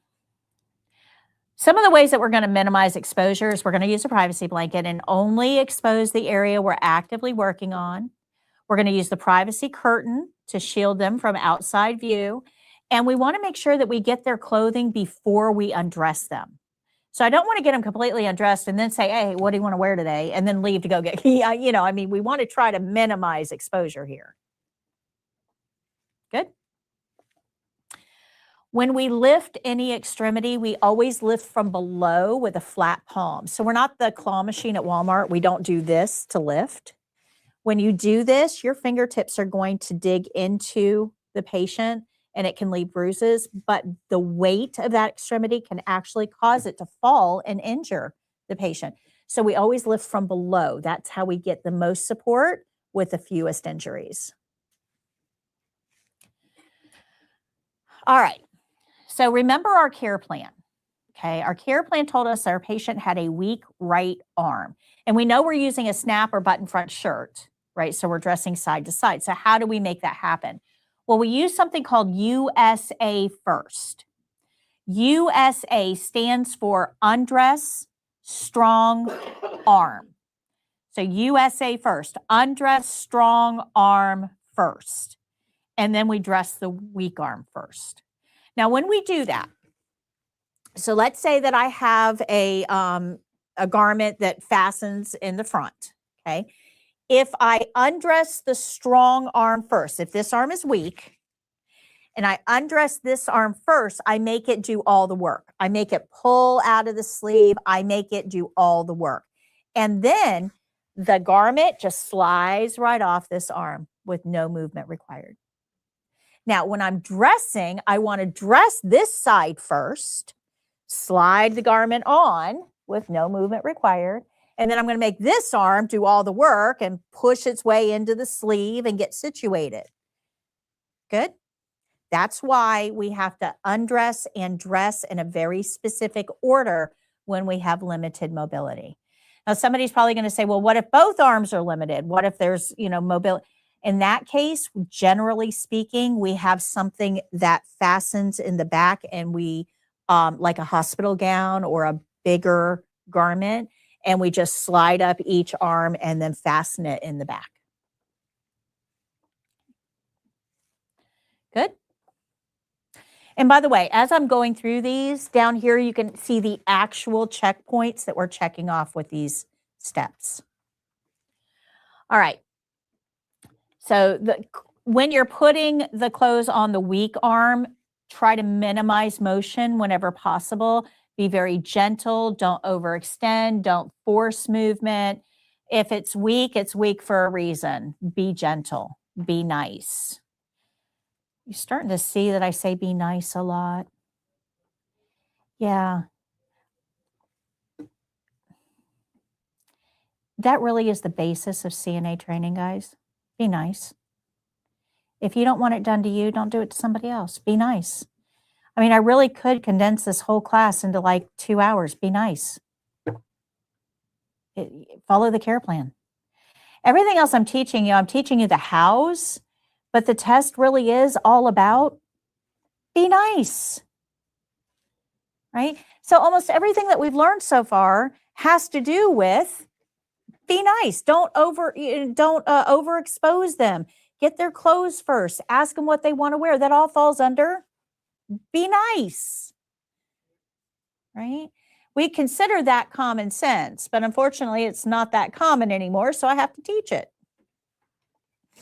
But none of this is hard. None of this is hard. All right, so be careful, don't cause injury. Now, do you see her blanket? Do you see how I have her blanket kind of draped up over her chest? I have the ends tucked in behind her shoulders. I can put somebody's shirt on and never, ever, ever see what's underneath. I don't have to pull this blanket all the way off and expose her to me and the rest of the world to get her dressed. I can preserve her modesty by using that blanket as kind of a bib over the sensitive areas. Yeah, absolutely. Absolutely. And you're going to see that in the video as well. All right. Remember, you are judged by the way your patient looks. So make sure all the buttons line up. Make sure the pants are up over the hips. Make sure the toe seams are across the toes, not all cattywampus. Make sure that, they look good at the end. Take a step back. Look at your patient. Do they look good? Everything dirty. So the privacy blanket and the dirty gown is going to go into the hamper. Now, I told you there are no hampers in the room. For the test, there will be. For the test, there will be. You're going to have a basket or a hamper of some sort. They'll point it out during, when they bring you in and show you around. They're going to show you where the hamper is. Just put those items into the hamper before you do your closing. They want the environment clean. We talked about that in the closing. They want the environment clean. We're going to give them their call light, but that's got to go in their stronger hand. Well, that makes sense, right? If their weak arm is weak, we don't want to put the call light on that side. We want the stronger arm to do the work. So now that we know all of the steps, let's see how we're going to use those steps to check off our checklist. So we're going to read our care plan. We're going to do our opening. We're going to evaluate if we need gloves for this patient. We're going to use a barrier on our table before we get our supplies. We're going to use a privacy blanket to minimize exposure. We're going to use linen rules so we don't hold anything up against our shirt. We don't snap and shake anything. We're going to use our steps that we just learned, and we're going to do our closing. And if we do all of those things, we will get 100%. But this care plan is only for this patient. All other patients could have a little bit different care plan based on their needs. You have 2 working arms. I don't need a button front shirt for you. You can put on your own pants and socks. I don't need to do that for you. You aren't laying in bed. You're sitting up. So that care plan doesn't work for you. Remember, everybody is going to have their own version of a care plan. But the one I just gave you, the one on the screen, is the one you're going to get for the exam. Good? So is there just one skill that we're performing, or is it multiple?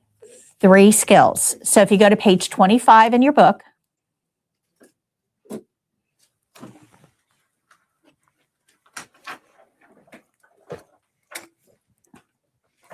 those are the testing care plans. You're going to get one of those 11 clipboards.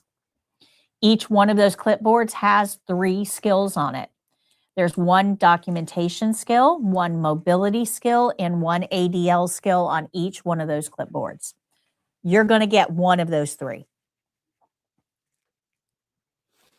Good?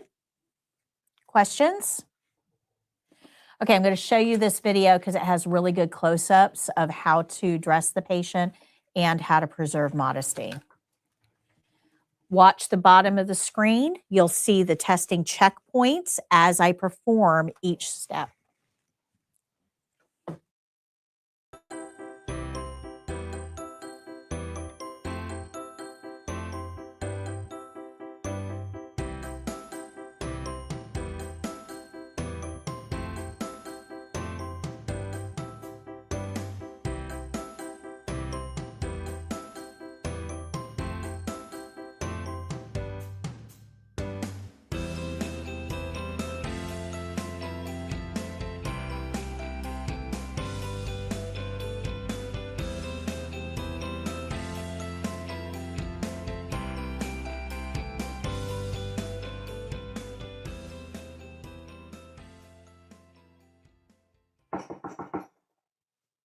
Hi, Ms. Jones. My name is Patty. I'm your CNA today. How are you?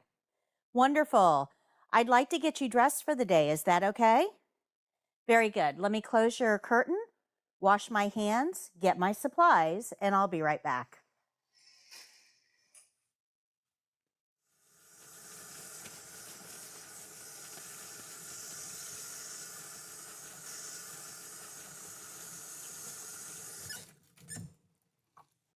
After washing my hands, I'll gather my supplies. We'll start with a barrier, and then we'll ask the patient what they want to wear today. Mrs. Jones, what would you like to wear today? We'll get the outfit the patient described, including a pair of pants, a long sleeve button or snap front shirt, and a pair of socks, as well as a privacy blanket. Okay, Ms. Jones, I've gathered our supplies here.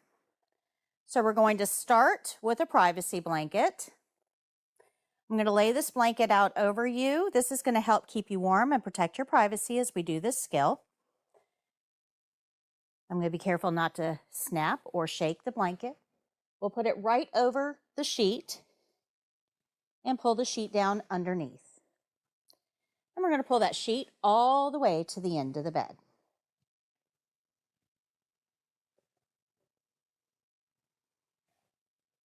Okay, we're going to start with the socks. I'm going to take the first sock, scrunch it all the way up to the toe seam, and place it on the foot so the toe seam is lined up over the toes. And then I'm going to lift the leg from below and pull the sock over the heel gently. We want to smooth it out, making sure there's no wrinkles and the heel is in the heel place. We're going to do the same thing with the other side. Scrunch it up, put it on so that the toe seam is across the toes. We'll lift from below with a flat palm, put it over the heel, and smooth out all wrinkles. Okay, so now we're going to put your pants on. I'm going to unfold the pants and scrunch up the leg all the way to the end. And I'll put my hand in through backwards. I'm going to hold the foot to slide the pant leg over the foot, and then I'll lift from below to slide the pant leg over the heel. We'll repeat on the other side. So we're going to scrunch the pant leg up all the way to the end. Put our hand through and hold the foot in place with our hand while we slide the pant over the foot. Lift from below to put the pant leg over the heel. And then we're going to pull the pants up. Okay, Ms. Jones, if I can have you lift your hips up for me. Very good. We'll pull the blanket down and straighten the legs. Because we have to undress the strong arm first, and your care plan indicated that your right arm was your weaker arm, I'm going to sit the head of the bed up to make this a little bit easier to get you dressed, and we'll undress your left arm first. So I'm just going to press the button to get you into a sitting or semi-reclining position. This makes it a little bit easier for dressing. And I'm going to help you sit forward by putting my hand on your upper back. And on the count of 3, you're going to sit forward. 1, 2, 3. Thank you very much. I'll hold you in place, untie that gown, and then we'll tuck that privacy blanket behind your back as we return you to a sitting position. We're going to remove the gown from this arm, supporting at the elbow as we lift, and then resting the elbow back on the bed. We'll move the gown to the other side. Okay, so we're going to remove the gown from your weaker arm now. So again, I'll tuck a corner of this blanket behind you. We're going to remove the gown from the weaker arm by lifting from below at the elbow to extend the elbow out very gently, minimizing motion. Then we'll rest it back on the bed. The gown will be put on the overbed table. Now we'll take the shirt, and our care plan specified a long sleeve, snap, or button front shirt. This is a snap front. So I'm going to take the sleeve and bunch it up, putting my hand in through backwards, and hold the patient's hand, holding all the fingers together, keeping the elbow on the bed as I slide the sleeve over my hand and the patient's. Then we'll lift from below at the elbow, supporting, and slide the arm sleeve all the way up. We'll rest that elbow back on the bed. Mrs. Jones, if I can assist you to sit forward, I'll put this shirt behind you around to the other side. Ready? 1, 2, 3. Thank you. We'll support at the upper back as we assist her. We want to smooth that shirt down. Come on back, Miss Jones. And I'll go to the other side to finish getting you dressed. And I'll help you put your arm in this sleeve. Again, we'll scrunch the sleeve all the way up, put our hand in through backwards, and this time, Miss Jones, if you can reach your arm back and grasp my hand. Thank you. Support at the elbow.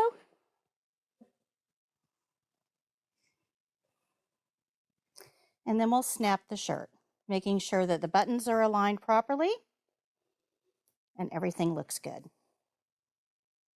Now we'll remove the privacy blanket. Adjust your clothing for neatness and appearance. We'll wind the privacy blanket up in a ball, and I'm going to go get your gown, and we'll put these in dirty linen, and I'll be back to get you all settled. These items will go in dirty linen.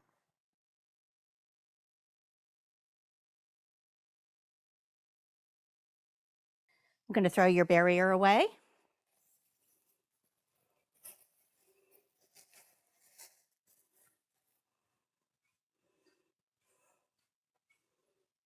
Ms. Jones, is there anything else I can get for you while I'm here? Are you comfortable? Would you like a magazine before I go? Would you like the head of the bed adjusted at all? Or your sheet back on? You're good like you are? Wonderful. Here's your call light. We're going to place it directly in the stronger hand. If you need anything, please press that red button and we'll be happy to assist you. Your bed is in the low position. The environment is clean. I'm going to open the curtain, go wash my hands, and if you need anything at all, please feel free to call.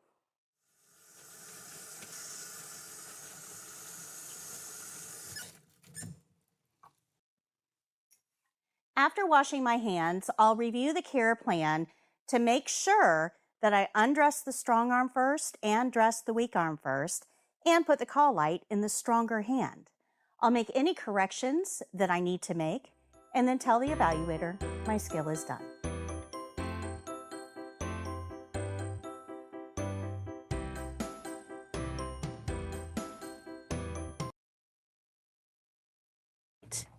Any questions on that one? It's pretty straightforward.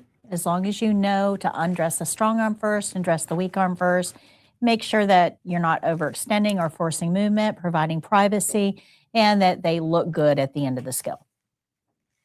Okay? All right. So far, we haven't covered skills that have a lot of supplies, but that's going to change starting next week. You can make your own flashcards. You have to learn supplies. You have to learn steps. And of course, you need to know all the principles too. So you can make your own flashcards for all of that. We also have flashcards available to you that you can get for $14.99 while you're enrolled in the program. And I'll be letting you know about, the discounts that you are eligible for on certain things as we go. So the last skill that we're going to learn today is range of motion. This is on page 76 of your book. This is a super easy skill. There aren't very many principles involved, just the basics, skill rules, opening, glove rules, closing, and whatever refers to this specific skill.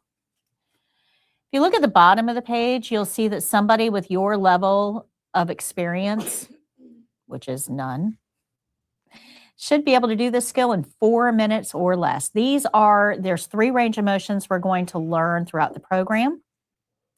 We'll learn one today, one next week, and one the week after. And these are the shortest skills there are. They're the easiest skills there are. And range motion shows up on quite a few test and care plan sets. So your chances of getting one of them, pretty good. But they're easy. They're easy. All right. Oh, let me go back.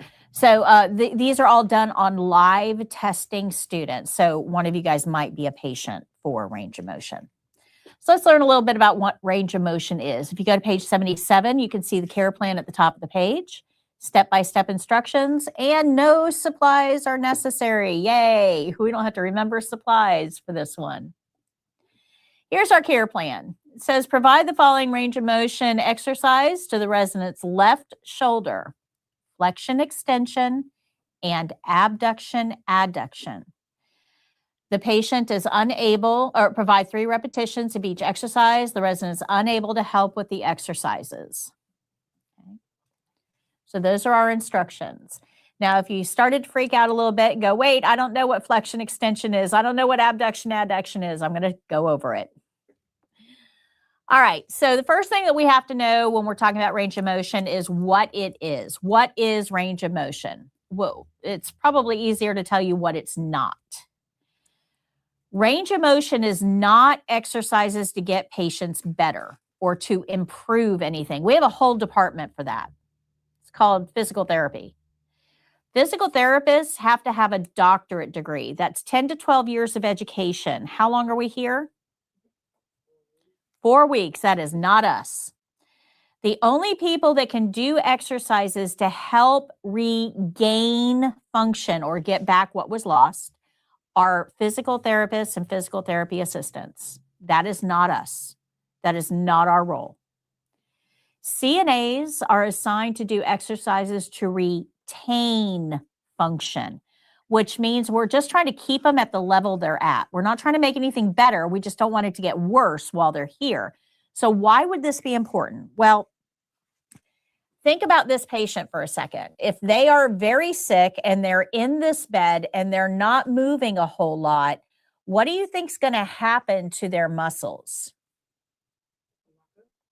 Yeah, they could lock up or they could weaken. And we call that atrophy when the muscles lose mass and function. So if the patient is weak, if they're injured, if they're ill, if they just can't keep up with their normal daily activity routines, and I'm not talking about walking for 15 minutes after dinner. I'm just talking about, getting up every once in a while and moving around and, keeping circulation going and all those things. If they can't do that, somebody's going to have to do it for them or their condition is going to degrade. Does that make sense? That's where we come in. Now, this is a very surprising statistic. For everyone under 50, for every day that you don't move, that you're down in bed sick, it takes you 3 days of recovery to get back your muscles, your circulation, your heart, all of that to get back in shape to your baseline normal. 3 days for every day you're down. Now, for every decade you add on to age, so like at 60, you add a day, 4 days. 70, 5 days.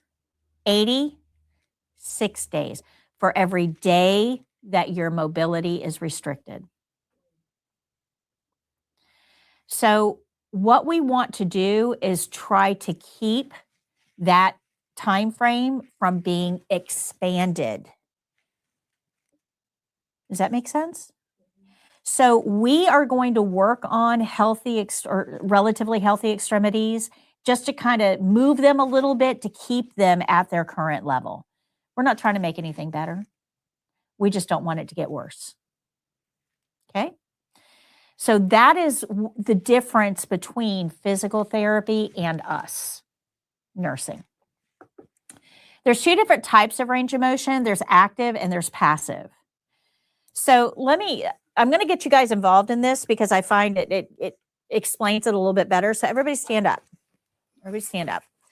I want you to extend your left arm above your head like you're asking a question. So extend your left arm up, straighten that elbow, reach for the sky, bring it all the way in front of you. Bring it all the way down, not to the side. Bring it all the way down, all the way, all the way, all the way. Let's do it again. All the way up, stretch, all the way back down. One more time, all the way up, stretch, all the way back down. Very good. Have a seat. That was active range of motion. The patient actively participated. I told them what to do. They did it. I just made sure it was being done properly. That's active range of motion. Passive range of motion means that I do the exercises for the patient. I move their arm up and back down.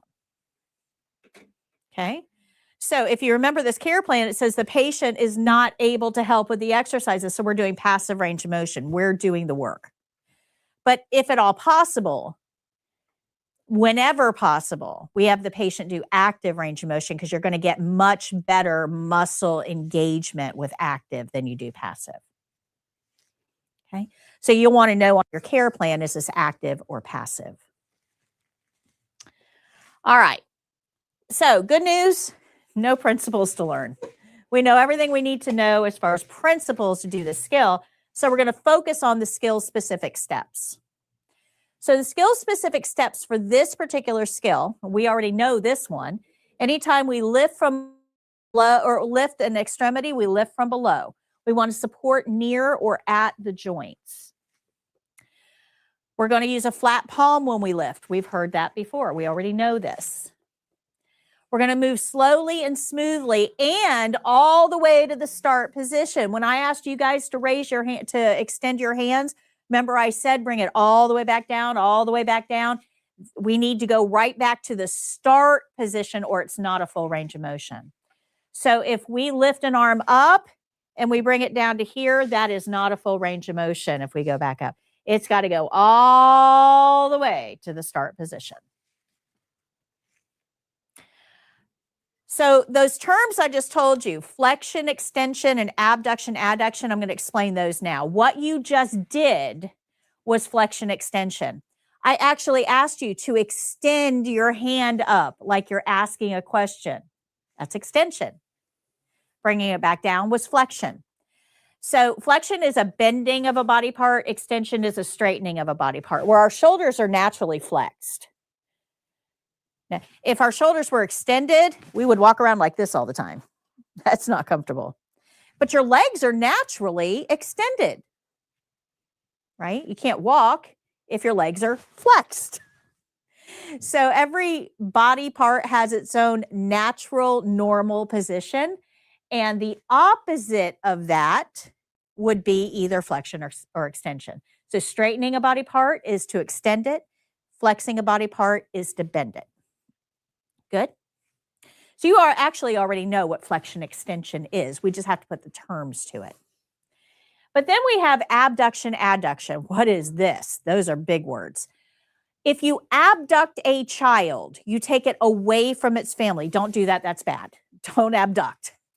But if you abduct a child, you take it away from its family. Well, if you abduct an extremity, you take it away from its family. Adduct, ADD, means to bring it back. You add it back in.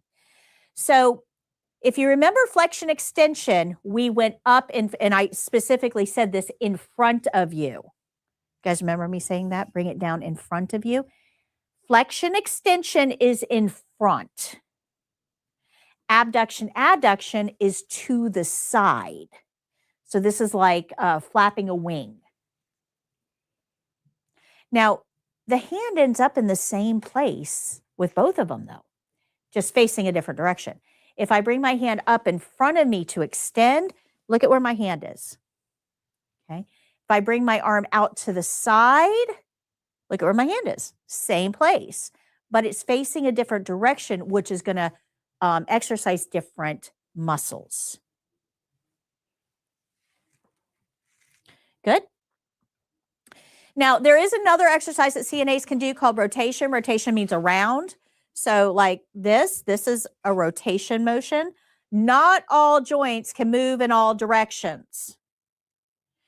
An elbow only does this. An elbow will only ever go up and down. If you get an elbow to do something other than up and down, you broke it. It's a hinge joint. Only goes up and down. So we're not going to do all exercises on all joints. We would follow our care plan. Okay. For the test, there are no rotation exercises, but I want you to be aware of what they are. As we're doing these exercises, remember, we aren't trying to improve anything. We are not the no pain, no gain gang. That's not us. We don't do that. We want to look for pain. If your patient grimaces, winces, stiffens up, resists, they do anything to let you know that, hey, something's not right here, stop. Don't inflict pain. So if we are told to do flexion extension and we get up to here and they grimace, they wince, they draw back, they let us know that something's wrong. And we ask, is that hurt? Yeah, it hurts a little. The next one is going to go a little bit below the pain. I'm still going to get my exercises in, but I'm going to do it in a way that does not inflict pain. And then I'm going to go let the nurse know, hey, there was pain. Good? Make sense? All right. That's a graded checkpoint, by the way. Asking about discomfort or watching, monitoring for discomfort. So we want to ask, you doing okay? Everything good? Having any pain? Remember, it's always about the patient. So our care plan is going to be very specific. It's going to tell us what body part. It's going to tell us what exercises, and it's going to tell us what or how many repetitions. This is like a recipe. If you just follow it, you'll do fine. So we're going to use all of these principles to check off this checklist. We'll start out with our care plan. We're going to follow it. We're going to do our opening. We're going to evaluate if we need gloves. We're going to do our steps for the skill itself, and then we're going to do our closing. And if we do that, we're going to get 100%. Yay. This care plan is only for this patient, nobody else. All those other patients, they'll have different care plans. This one's just for this one person. Good. All right, so Jake's going to put this video on. It's got really good close-ups. It takes 2 minutes, maybe. It's a quick skill, And in the meantime, I'm going to pass out the review sheets.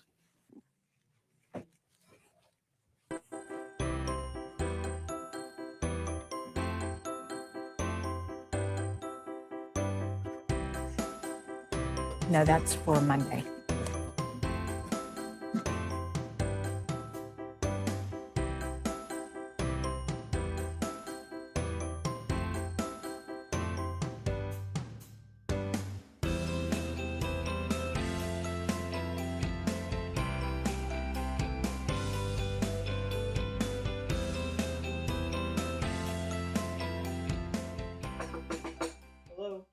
Mr. Jones. My name is Patty. I'm your CNA today. How are you? I'm well. How are you? Wonderful. I need to do some range of motion exercises on your left shoulder. Is that okay? Yes.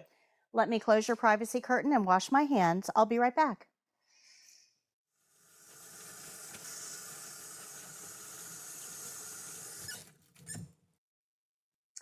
Okay, Mr. Jones, the first exercise I'm going to do is bring your arm above your head and back down to the bed like you're asking a question. I'll do all the work. All you have to do is let me know if there's any pain or discomfort as we do this, okay? Okay. So we're going to bring your arm all the way up, supporting at both joints. Slowly and smoothly, all the way back to start. Here's one. We're going to do that 2 more times. Up, still okay? Yes. Back to the bed, and 1 more. Up, and back to the bed. Okay.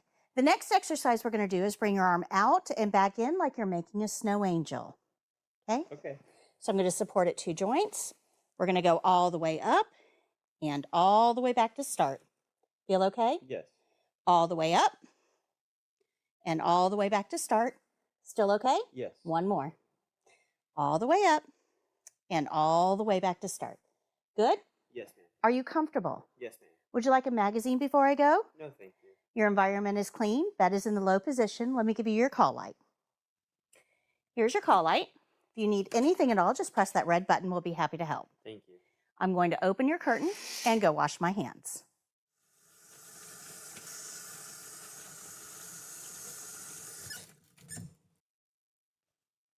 After washing my hands, I'll review the care plan, think about my skill, make any corrections, and then tell the evaluator my skill is done.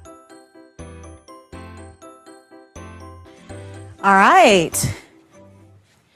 Any final questions for today? Any questions? Did I go too fast for anybody? Okay. So homework over the weekend, we've already talked about this, is 2 chapters. You want to split it up into small study sessions. It's a lot. I'm going to tell you, it's a lot. I know it's a lot.